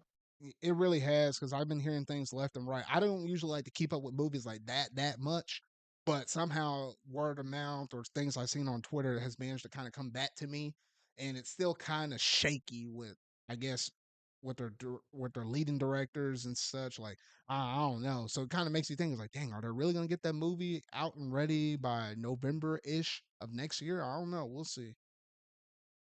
Yeah. And the last thing I'll mention is the Pokemon Mystery Dungeon coming to Nintendo Switch Online out of like all of the gaming news. Please just fucking give us regular Pokemon on NSO Nintendo.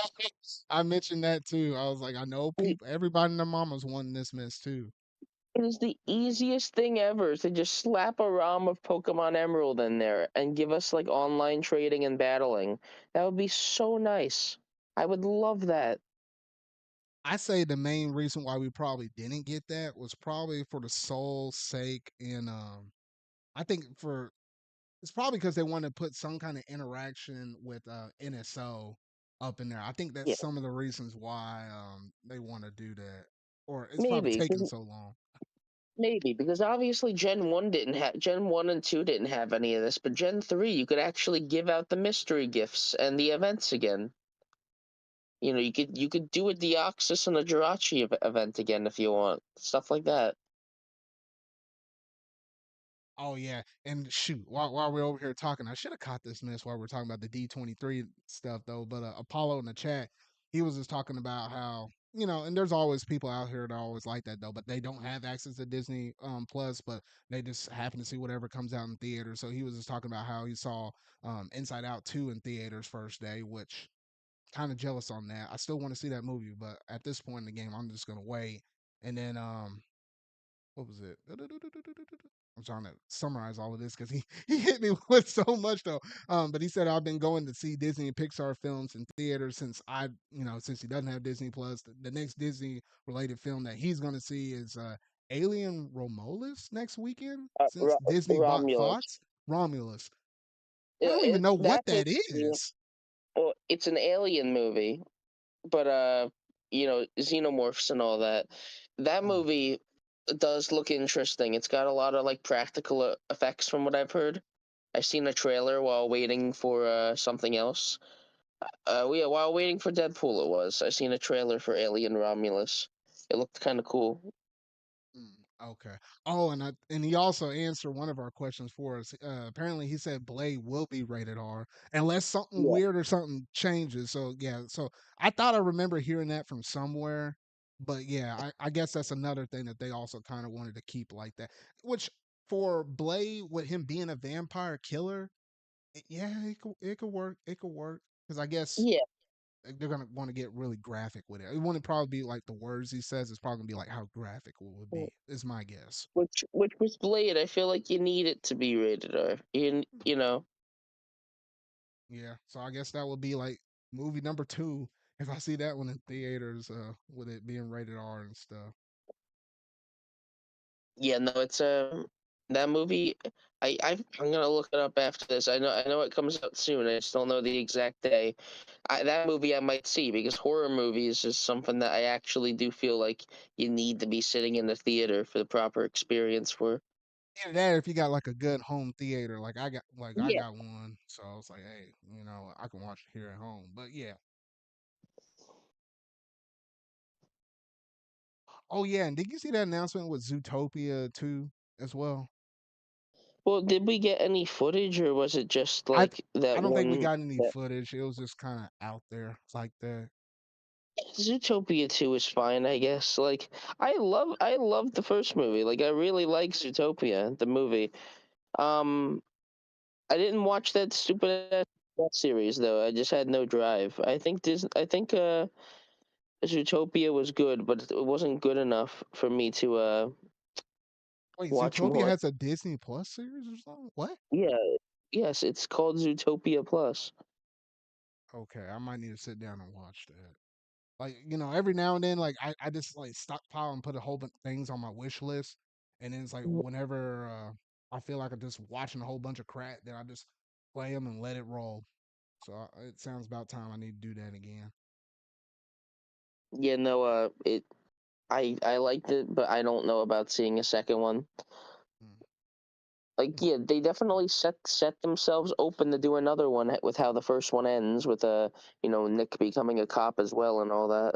Yeah, oh, that's true. They could do they could do something interesting, but there's also the fact that cops in general aren't really viewed the best nowadays either. 2016 was a little different.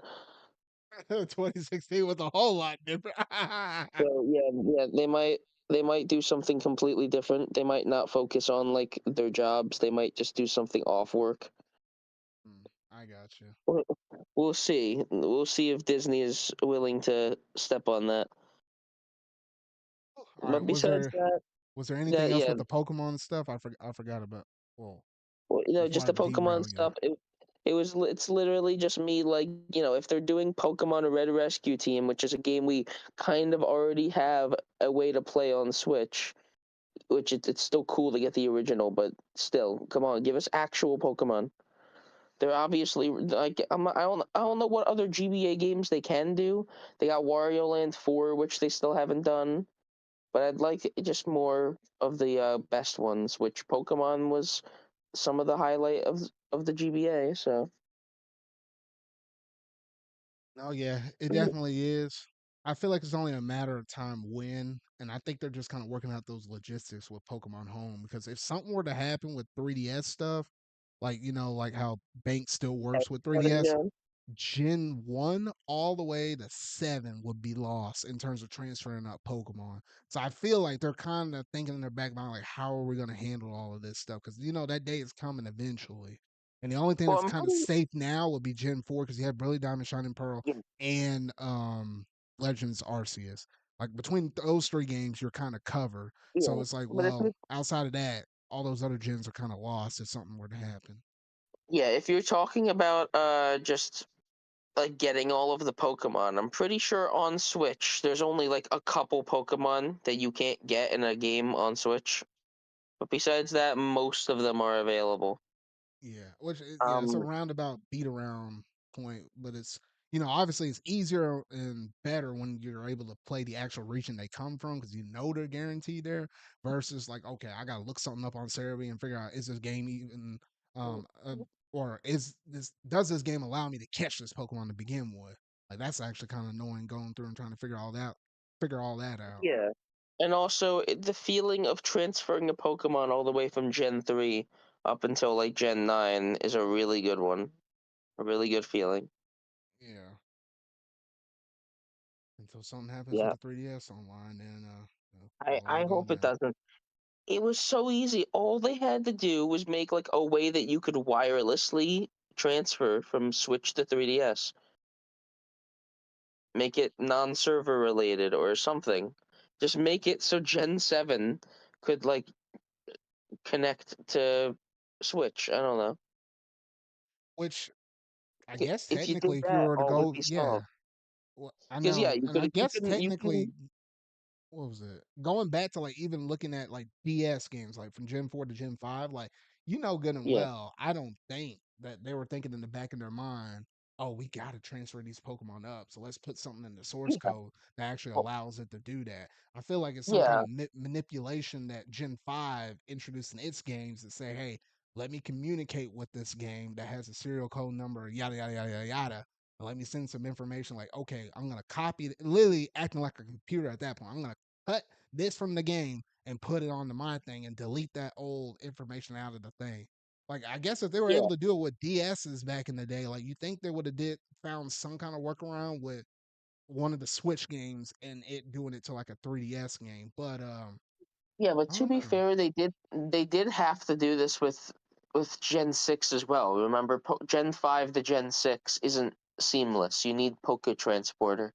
And I think maybe that's the reason why, because it's not necessarily with same systems. Like, from Gen 4 to Gen 5, it was the same system, so that was okay. But going from Gen 5 to 6, because you're going from DS to 3DS, it was like, well, at that Yeah, point, the system's a and little then, weird. They could do from 6 to 7 in the same way. I bet you they could have. But they're like, hey, since we already got Bank as a thing, let's just go ahead and incorporate that. So, yeah, no, Gen so 6 to Gen 7 is easy enough. Um, So maybe that's the reason why we don't have a local thing going from like Gen 7 to 8 because the 3DS and Switch can't necessarily communicate with each other like that. yeah, and then it's weird because they made Gen 3 to Gen 4. They made like the most complicated shit ever. It wasn't that complicated. You had to have specifically either an original DS or DS Lite. You needed to have both games in both cartridge slots. And wasn't that the game where you had to play the little mini game to catch them?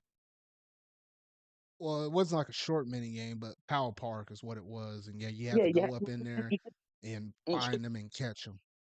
you could only do six at once, two, six at a time, which is annoying. And which the funny thing is, it was only six at a time for Diamond, Pearl, and Platinum, but Heart Gold and Soul Silver, you were actually able to do as many as you want back immediately back to back, which Yeah. annoyed the heck out of me because my brother had Soul Silver and I had Platinum. I was like, dang it, I had to do this stuff, weeks at or not weeks at a time, like days at a time and stuff. And I'm trying to remember, could you? No, no, no. You couldn't even Yeah. manipulate the time clock in the DS because otherwise the system would notice that and you had to wait another 24 hours. So you had to Yeah. patiently wait. And that's not even mentioning the fact that some games have different requirements for even transferring. Like Platinum, you need to beat the game in order to transfer from past generations. I mean, I At think least you I'm have to pretty do the sure same. that's right. You have to do the same thing in Diamond and Pearl because they always lock that off from you until you Yeah, beat the Elite Four, which but then that I'm made pretty, but then sense. I'm pretty sure I might be wrong. Black and white, I think you could do it like really fast, I or don't it's think either so. that. Not in black and white. Black and white, because remember when you get up to that one city, like you know how the map looks like a hexagon in the top part of the map. You couldn't go to the right out of that city towards that route because the Pokemon got stupidly high in levels, and I think they Oh blocked you off. yeah, So you had to go clockwise, like a clock, all the way around. but Gen 6, you definitely could do it immediately. Well, yeah. Well, once Pokemon Home became a thing. For Well, most people, if thank you you, played game. it in the launch year, obviously that wasn't available for most of us. But if you're someone that hopped in after the fact, then yes. Yeah, but Pokemon, the way that they've figured out transferring Pokemon is extremely complicated, and hopefully Home stays. No, yeah, All I I know, think it should. all I know is that before Home shuts down, I got to get all my Pokemon in there from previous generations. The good thing is that you'll still be able to transfer offline from Gen Oh, 3 you all the mean way to Pokemon Gen Bank, 5. not Home. You were saying Yeah. something for shutting that. Yeah. Oh yeah. Well, yeah, because I don't know, Pokemon Bank. As much as I'd like it to, it's not gonna last forever. They're not gonna keep paying money for 3DS servers. No, yeah, because I got most of my stuff off of there. I was like, I ain't gonna let this stuff sit on there. Well, two, because I was trying to complete my living decks, which I still Yeah. need to go through and catch that stupid Pokemon from the DLC in Scarlet and Violet. I still hadn't Yeah. done that yet. I did half To, of that quest line. I was like, to, man, this is a to be lot of work. fair, it's not too late for Nintendo or Pokemon Company to release an accessory that can transfer directly to home. Like they could make an accessory or something that What, you want to walk around with a weird looking Pokewalker thing that syncs up to the 3DS, and it's like, alrighty, we're gonna connect between this with local play with this, and then communicate with Wi-Fi with that, with a little tiny I old I would screen and stuff, and they're appreciate gonna be it. charging that mess for like 50, $60. I don't know about that. I would love that, just to give the option to offline transfer. Yeah, Mm. because I'm Um, pretty sure Poke Transporter is offline. It's just a thing you had to download. Well, I mean, it's offline, but not really offline. It's like, yeah, it ripped the stuff from your 3DS, or not, yeah, no, not 3DS. It ripped the stuff from your DS games from like Black, White, Black 2, White 2, but it immediately dropped it into home. So it's Yeah, communicating locally from the system and throwing it straight up into the internet. yeah, it's really fucking complicated, but they would be able to fix a lot of the problems caused by that by bringing Pokemon classic games to Switch. And GBA is a great place to start because you got both Fire Red and Leaf Green and Gen 3, which are some of the best that Pokemon has to offer. Yeah, because if they were to put that out, that would fix getting Gen 1, Gen 3, and Gen 4 will be on modern systems at that point. The only thing you have to worry about would be 2, 5, 6, 7 at that point. But yeah, not bad. Was there any 7 is other? Oh, go ahead. I was just gonna say 7 is really the only one that you kind of need because Gen 5 they basically have brought back all those Pokemon in some way recently. Those Gen 5's Pokemon are in a lot of the modern games. And then Gen 6 is getting Legend ZA. So Gen Oh, yeah, 7 that's really, true. yeah, Gen 7 is really the only one that kind of hasn't gotten anything since 2017. And you know what? To be fair, some point during the Switch 2's life, we'll have the Gen 5 remakes at that point. So I hope not. literally everything will be covered except for Gen 2, and I think, like what you said, Gen 7 at that point. So yeah. Yeah. If they put those Game Boy Advance games in the, well, no, actually no, well, not really Gen 2. If they put the original Game Boy games like Gold, Silver, Crystal on there, it literally will only be Gen 7. Like that would be the major issue. Yeah, which they could easily.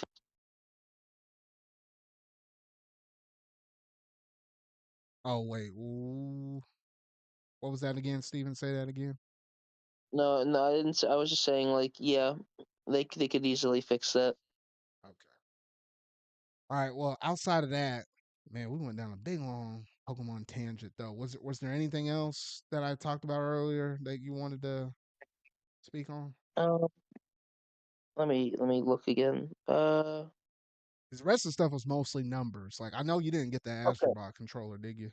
I I could not give a I could not give a shit about the PS5's physical reports. Anything interesting with Nintendo's besides I know Thousand Year Door sold over 1 million, which is cool. Hmm. Like, were Okay. there any other substantial numbers? No, not really. It was just 1,000 year door numbers because that what was it? That managed to sell no, wrong one. 1.76 million. That's where it was at for 1,000 year door. Yeah, I'm pretty sure Which Luigi's Mansion 2 HD already did over 1 million, meaning that Nintendo's not gonna stop 1.19. it. Yeah, which hopefully means Nintendo's gonna take the fucking lesson and keep doing 3DS ports. Oh, yeah. No, at this point, yeah. I want to see more of that. And everybody and their mama obviously wants to see GameCube games as well be brought over some kind of way. I mean, yeah, we had some via like You say what was that, but that? we I know people act. we got some like what was it? Metro Prime. Obviously, we have Super Mario Sunshine, and then like Pikmin 1 and 2. Like we've been having weird games be brought over like that, but I mean, just open up the floodgates and just give us all of it like via Yeah, NSO or whatever. you no longer need Thousand Year Door. That's a big GameCube game go, off the Oh, and that list. too. Huh. And Mario Party's good again, so maybe if they start bringing over old boards from Mario Party's GameCube era, then that will be covered in a way. Um, really, if we're talking about other ports that Nintendo could do just to pad out our release schedule and get an easy million seller, probably Wind Waker and Twilight Princess. Yeah, no. If we're, Obviously, if it we're wouldn't lucky, happen we this can year, but that collect would them. probably be a one that may happen next year. We'll see. We'll see.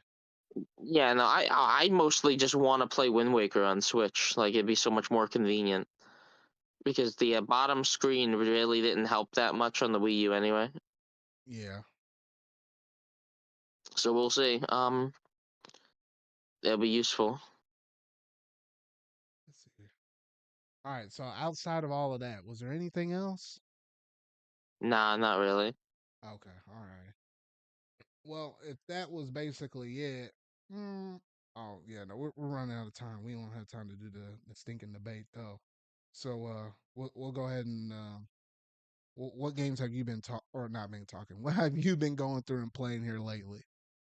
I'm I went back into it the other day. I'm really hoping I stick with it this time. Dragon Quest 11 S I'm getting back into, Now it's which funny because like one of our other friends like managed to Lily, he strong arm you to play that game because you were yeah. being kind of wishy washy. I guess is No, a it's word to use. I just kind of didn't. I was like, "Oh, I'll get to it. I'll get to it. I'll get to it." I kept saying. I don't know, but yeah, there was really nothing else to get to right now besides that. So yeah, I'm good. I started it. I liked the game. I always liked the game. For some reason, I just didn't finish it. Yeah, because I've been trying to get through most of my stuff. Like the only thing I've been playing lately has been mostly Ace Attorney 6, Justice for All. Like I've been going through and playing through that game, trying to get that one out of the way so that way I'm ready for Vision Samana and Famicom Detective Club, Emio the Smiling Man. Oh goodness, I was almost halfway forget that subline up on Yeah, there though. But that game's in like 2 weeks, right? I'm excited for that 2 one, weeks from but Thursday. Yep. I have to try the first. I'll buy it at launch just to have it, but I'm not gonna play it until I beat the other Famicom Detective Club games. Are you gonna try to beat both, or you're just gonna be like me and just at least just try to beat one? No, I'll play both. If I'm going out of my way to go play the first Okay. one, I might as well play the second one too. How long are they, would you say, each? Or the first one? How long was the first one? All right, hold up. You know what? Give me a little bit of time. I can't remember off the top of my head, but I did stream this whole entire series on my YouTube channel. So give me a second. I'll pull that playlist up and I'll give you the actual how long it took me to actually go through and beat that game.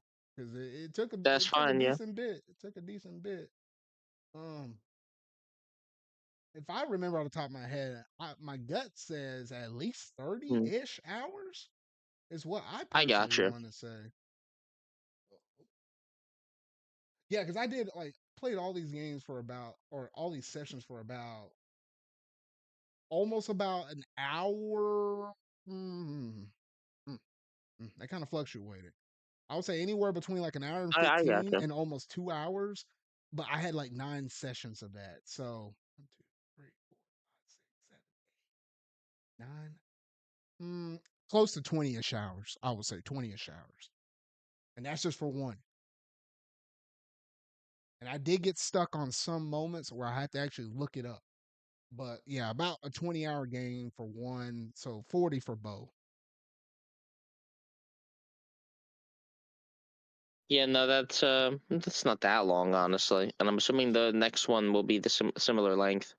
Yeah, I'm expecting this new one they're about to put out. It's going to be at least 20 to 25. Just depending on, I guess, Yeah, how did you good you see are the in terms of solving the mystery. website for it? It looks really vintage. I like it. Oh, no, I didn't see the updated website for it, no. Because I bet they changed it from what it originally was. You know, it was just like it's got like stuff that they're slowly uncovering on it every week. Oh, okay. Okay. I didn't even know about that. Huh. Yeah, I Well, found out about it a couple days ago. It kind of went under the radar. People stopped talking about this game once it was a Famicom Detective Club game, but honestly, it was a really like the whole just releasing a video about it and saying nothing for a week was a good way to advertise it. hey, I don't know how you can script it any better than that, honestly, because not everybody and their mama like visual novel games kind of like how I do. And even then, it's like I don't play like everything out there. Like most of the stuff I play is just Ace Attorney. While on the side, I have been playing Famicom Detective Club. I experimented with that, and I seen somebody else play like Doki Doki Literature Club before. But between those three series, like that's all I mess with. I want to kind of mess with more, but it's like you can only play so much of it before you get a little bit burned out because it's not like the most well, the stories are usually good, but it's like, you don't want to just constantly be playing a game where it's just all you're doing is reading all the time. Like you gotta, too much of a good thing is a bad thing. If you ever heard that saying though. So you gotta diversify your diet. One way I guess you can kind of say it. But yeah, no. Yeah. Honestly, there's some good stuff out there. People ought to, expand their horizons just a little bit. Yeah, I don't understand some people that are like, "Ooh, ew, it's a visual novel. Now I'm gonna play it." Like, okay, you these motherfuckers never read a book or something. Hey, I'm telling you, their opinion will probably change if they played a game like Doki Doki Literature Club. Like, just don't even tell them it's a psychological horror, and just say, "Hey, you know what? I'm gonna pay Yeah, you X amount of money just to play this game." They're gonna be like, "Man, I hate this mess," until they get that first jump scare, and that's gonna hook them. yeah. It's literally a Squidward. It's literally Squidward. Eating the Krabby Patty. Like, it's that whole fucking episode of SpongeBob. Yeah, no, basically, it's literally that. Like, yeah. What does he say? Like, I love it once he tries it. Hmm. Um, People also just have an undying hatred for anime. Like, I'm not a big fan of anime, but like with the ones I watch, I do like. I've been watching Dragon Ball recently, and it's You, good. oh, you know what? You easily transitioned over into that next little spot of the show I like to talk about. So about that show. So what you been watching lately? Bes- I might have talked about it last time. I was going through and I was rewatching most of The Boys, which is a series on Prime Video. So I caught up to that and completely finished it because just did a season 4, so now season 5 is coming in like 2 years or something. Besides that, I haven't really been watching any other shows. Like I said, I watched some Dragon Ball. I'm currently up to I think you were there watching it with us.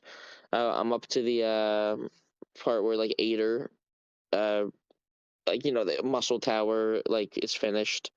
and like Ader and Goku were going back to like the village chief's house or whatever. Oh yeah, and that was right after the arc of when I think Goku participated in his first tournament, I believe. Yeah, it was Yeah. right after the first tournament. It was good though. I'm liking it a decent amount. Dragon Ball's a lot more funny than I thought it would be. All right, and that's you would say pretty much that's mostly what you've been watching. Yeah, I've been watching a lot of Scott the Woz. Like I've been watching a decent amount of YouTube, but yeah, Hmm. that's about it really. Okay. Well, I'm glad now you finally showed up. And this finally leads us back to exactly where I left off before I noticed your little profile pic popped up in the call, though. Because now I can finally talk about this because this was the teaser that we were talking about at the end of the last episode we dropped out a couple weeks ago, though. Because I told you, I said, hey, the tease was Alea sometimes hides her feelings in Russian. I'm glad you're here to talk. You're here. I'm glad you're here to listen about this because I got to talk about this show. So Oh no. I don't know if you saw these clips on Twitter, Steven. You might have saw them without context and was like, "What the freak is this?" Or at least if you caught the Twitter at the right time when I retweeted some of this mess, though. But I think for most anime fans that go through and watch stuff on, for new seasons and such, this is like that one show I feel like most people have their eyes on because episode 2, I kid you not, there was like one scene where the main dude is like a protagonist, like he's the main protagonist of the whole show or whatever. And he was sleeping in his bed, right? And then his sister woke him up, but she woke him up not like just like hey shoving on the side of the bed. No, no, no, no. She literally was like sitting on top of him and like greeting him in like a special way or whatever, though. And that one little scene, the way she did that, like she was leaning in close and then like popped her head back.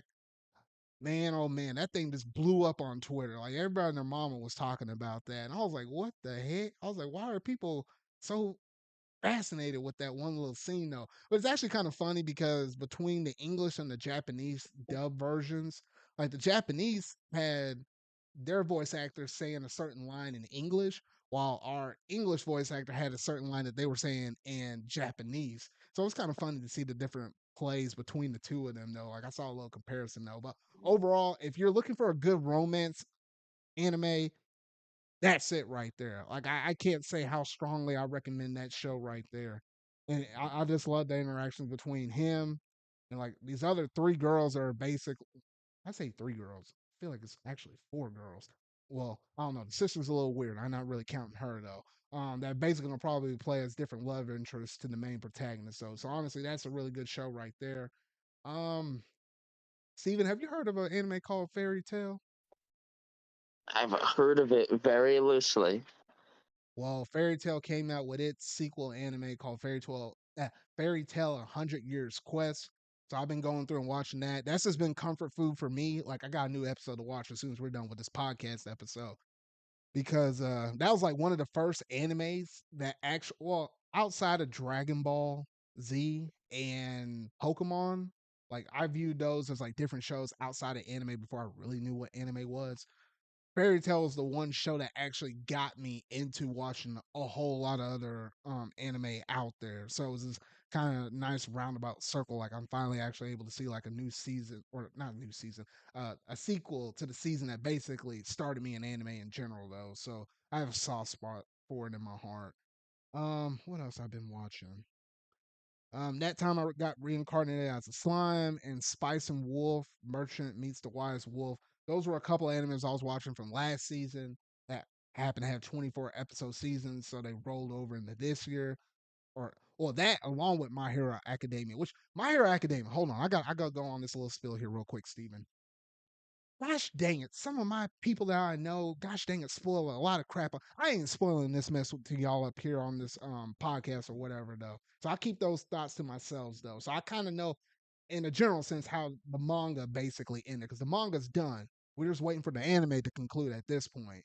And gosh dang it, I didn't like the way how the manga ends. So fingers crossed we get an anime original though. However, in terms of the anime where we're at right now, oh goodness, we're about to get to the point where Izuka's about to face off against Shigaraki.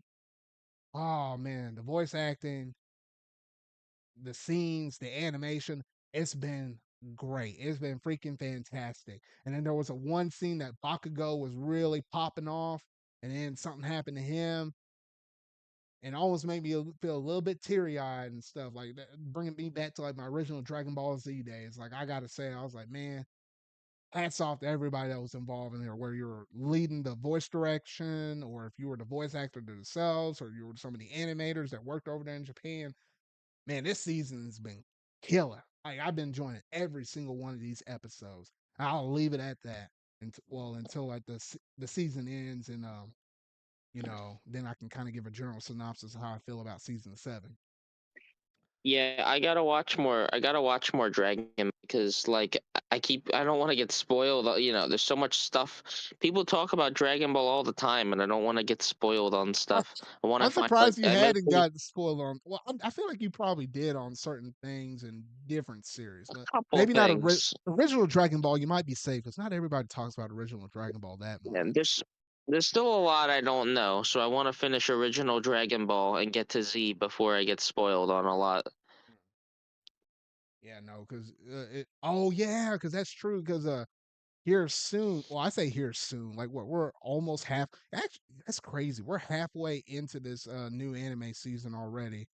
Gosh dang! I would normally would have had this conversation about what animes I've been watching like at the start of the season, but lo and behold, at the start of the season, that was when we were in the peak of summer gaming, and we were just having news constantly being dropped out. So I was never able to get around to these discussions. But no, here in about a month and a half, shoot, Dragon Ball Daima is going to be releasing out. So people are going to be talking about Dragon Ball nonstop, Steven. And they might be making a lot of parallels to original Dragon Ball because Goku's going to be a kid again in this series. So you better hurry up and finish that mess up. Yeah, well, from what I've heard, it's not like it's not technically that they're a kid, or he's not a kid, but they're all mini. Like every character is like a Well, little mini version. when I say kid, it's basically like he's reverted back to like his youthful self, like as a kid. In the head, yes, he's still an adult, but his body is basically a kid. Basically, Yeah, same which is thing that weird. happened to him in GT. Yeah, I was gonna say, well, yeah, people. From what I remember, wasn't GT so like divisive that they removed it from canon, basically, Well, or uh, something like that. it's basic like the mainline road of like how Dragon Ball works is Dragon Ball, Dragon Ball Z, and then it splits into GT and Super. But the people or the storyboard people behind it, Akira Toriyama, he was like, all right, we're really gonna consider the Super route as like the canon route. So Yeah, so, Dragon Ball Z Super, that's the canon route. where does that leave Zekai? Because isn't Zekai just like a Zi-Kai is better like? basically a shortened down, condensed, without all of the a lot of filler of Dragon Ball Z. So Zi-Kai and Original Z are interchangeable. I prefer Okay. Zi-Kai better. Now I did watch the original Dragon Ball Z for like the Majin Buu arc and the Majin Buu arc for Z-Kai, so I know how both of those versions are. Because like in Original Z, there's like a whole entire tournament arc in Otherworld that's not shown in Z Kai, stuff like that. So it's like if you want to see everything, you can watch Original Z, but I get more enjoyment out of Z Kai where you have the better voice acting and stuff. I gotcha. Oh, but yeah, that was it in terms of a little bit of Dragon Ball stuff. And what else have I been watching? A few other things. I'll just go ahead and list them out here real quick. One that I think Sonic was probably pretty pleased of, VTuber legend How I Met, or no, How I Went Viral after forgetting to turn off my stream. I didn't think I What the honestly will. fuck are the titles? I'm telling you, man, you can't make this mess up. I'm telling you. Shoot, it's funny. Every time, every time I hear the name of an anime, I'm like, how the fuck do people remember these without looking it up? I mean, I don't remember off the top of my head. I literally have a list right here, though. Anytime I Yeah, usually refer to this anime, like if I was quickly talking to Sonic or something, I'll just say the VTuber anime. He knows exactly what I'm talking about. I guess, but yeah, shit. Like when I think Dragon Ball, I'm like, oh, Dragon Ball, I remember that. Everything else, though, oh my god. Hey, the more you get into anime, the more things you watch, like the ones that you really love and enjoy, you won't let those titles slip out of your mind, as crazy as they are. And then some shows literally have abbreviations like snafu. Can't tell you exactly what the real long version of what that anime is, but it's like a rom com anime. Everybody and their mama just calls it snafu, stuff like that. You know, you just kind of get with the times. But now that one's kind of weird show because it's like literally like a VTuber, and it's just kind of like how they go through and experience stuff with this one girl and stuff. So it's funny. It's pretty funny. Some of the jokes I wasn't necessarily expecting that, and I was like, well, gosh dang. I was like, yeah, they kind of go out there on that show. They kind of go out there. Um, Here's another one for you, Steven, with a name. Why does nobody remember me in this world? Oh, that's not too crazy of a name, but yeah. It's just a sentence. It's just a random ass sentence for the title. I mean, you got to get creative because there's so many different mangas or visual novels that are out there. So you got to kind of make your stuff stand out. But I hate the ones that are like super long titles. But now that one's kind of cool. It's like a dude that was like from one version of reality, and somehow he got warped back in the past where history changed a little bit differently, and it's like humans versus demons versus angels versus like spirits and stuff. It's a crazy old thing though, looking at it surface level, but when you're watching the show, it just makes sense. So I've been really liking that. And then also, there's one more rom com I wanted to mention up in here, and one's called McKean, something like that. Too many losing harems is the way I like to refer to it as, where it's basically like a dude, you know, just an average school student, I'll say that. And obviously he has some people that are kind of like associates around him though. It's like three different girls really. And I think each one of these girls like somebody else. But something happens to each one of their relationships, like where it's been a childhood friendship or it's like or childhood friends basically. Or another relationship is like, oh, someone looked up or this other girl looked up to this dude who was in the same club as her and she really liked him, but apparently he was dating somebody else. And then another one is had some aspirations to this dude because he does things that she wished that she could do. And I'm about to figure out why the reason he denied her here in the next episode, whenever that releases though.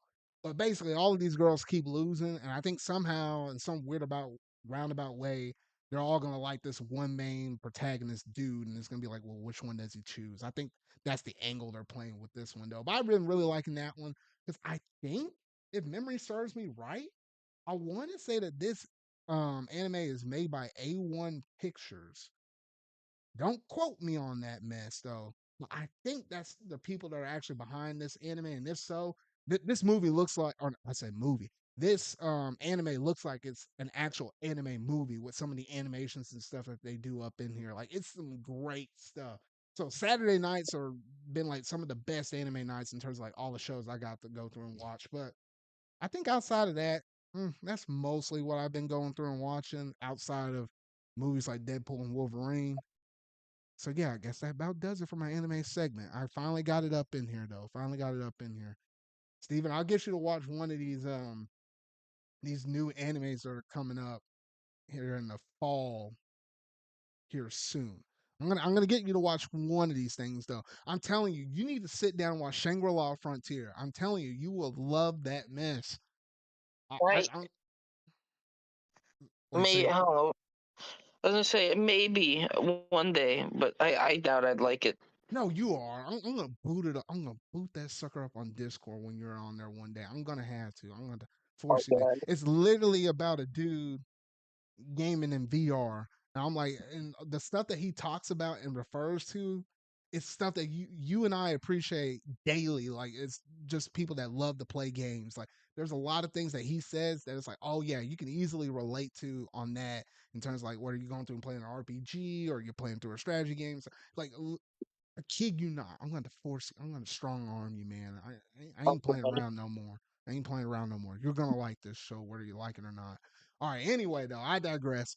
That's all I've been going through and watching. That's all you've been going through and watching, Steven. And I think that basically about does it in terms of this episode right here. Unless Steven, you had anything else you wanted to say before we shut things down. No, I got nothing. All right, you got nothing. All righty then. We're in that slow era before September hits, and either a bunch of games come out or more presentations come up. Yeah, no, that's true because I told the people, I was like, 85, where we're at right now, episode 85 is pretty chill. 86 shouldn't be that bad unless a Pokemon Presents presentation pops up. But I told the people, episode 87 to like almost to the tail end of the year until like we get to around December or something, there's gonna every single one of those episodes when we get to the what we've been playing segment, I'm gonna be talking about at least about one new game that has released, if not two new games that have released, depending on when the games drop out. Almost every single episode for like the rest of the year beyond episode 87 onward. Like it's about to get crazy at the end of August throughout November. Yeah, that week's gonna be a little crazy for me too because it's actually we're gonna find out tomorrow. But like we're my family, we might actually be buying a house finally. My parents have been looking for a year. Oh dang! So you're gonna have to deal with moving and stuff too. Yeah. I'm gonna have to deal with moving, but I'm gonna be in an actual like stable house where we're not gonna move anymore. So like that's really the only good part. It's just it's just having to like purchase furniture and like figure out how I'm gonna keep everything and moving it. And moving my computer is gonna be the worst part. Nah, with the computer, man, all you got to do with the computer, if you got some bubble wrap, well, yeah, because you got like a probably big bulky desktop It's the thing. wire. It's having to literally take apart every single wire and then put it back in. Oh yeah, That's no, gonna be the doing all of that is a pain. Transporting it, I know you're just gonna put it in the back seat of the car and put some blankets around it. Like you ain't throwing that in the back of like a U-Haul trailer or nothing like that. Don't do that. no, But no. I'm gonna be very careful with the computer. well, that and your PS5 and your consoles. Switch, I like how the Switch is like a handheld system basically, where Yeah, it's like, hey, no, you zip that mess up and you throw the dock in the backpack, and you're good to go. It's easy moving around that yeah. sucker. I hate moving the PS5 if I ever have to do that. You don't even really have to take all that good care of the dock either. It's not like it's a insanely precious piece of hardware. Yeah, I actually got three docks in my house, so yeah, I have one backup and I have an OLED because when I bought the OLED, I don't like buying any more than that, but the two is fine. yeah. Sounds like But yeah, not too bad. that's about it. There's gonna be a lot of interesting stuff happening next month, definitely. Yeah, so we're basically in the calm of the storm. So literally, for all y'all listeners out there, if you got some games on the docket that you want to, clear up and get rid of, trim some of the fat off, if you will, from your backlogs, now's the time to do it. I've been doing it with Ace Attorney right now. Hey, you ain't gonna get a much better time than this because once we roll into the last week of August onward, it's gonna get wild and stuff. So I'm like, hey, I'm all here for it though, but my wallet's gonna hate me when it's all said and done. By the time I hit my birthday, oh gosh. But that's gonna basically do it in terms of our episode 85. So Steven, let the fine people know where they can find you at. You can find me on Twitter at Steven Jr. 1231, or you can find me on a collab channel I do with some friends, Spaghetti Disco. Alrighty, so that's gonna basically do it for this week's episode. So if you really like this episode, make sure to kind of leave your thoughts in the comment section down below, whether it be on the YouTube side of things, or if you haven't been listening to this via one of my audio only formats on my podcast servers, where it be like Spotify, Amazon Music, Apple Podcasts, iHeartRadio. Yes, you can even listen to me up in the car or like a couple other spots where you can listen to me, Podbeam, etc.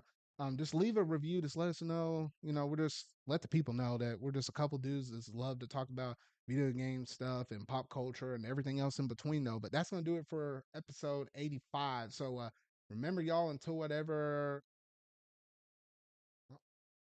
why the heck am I butch? Hold on, time out. Why the heck am I butchering this ending thing? So, oh my gosh, as many times as I've done this sucker for like 85 stinking times, I don't know. I don't know where my head is at right now. It's probably because I'm tired.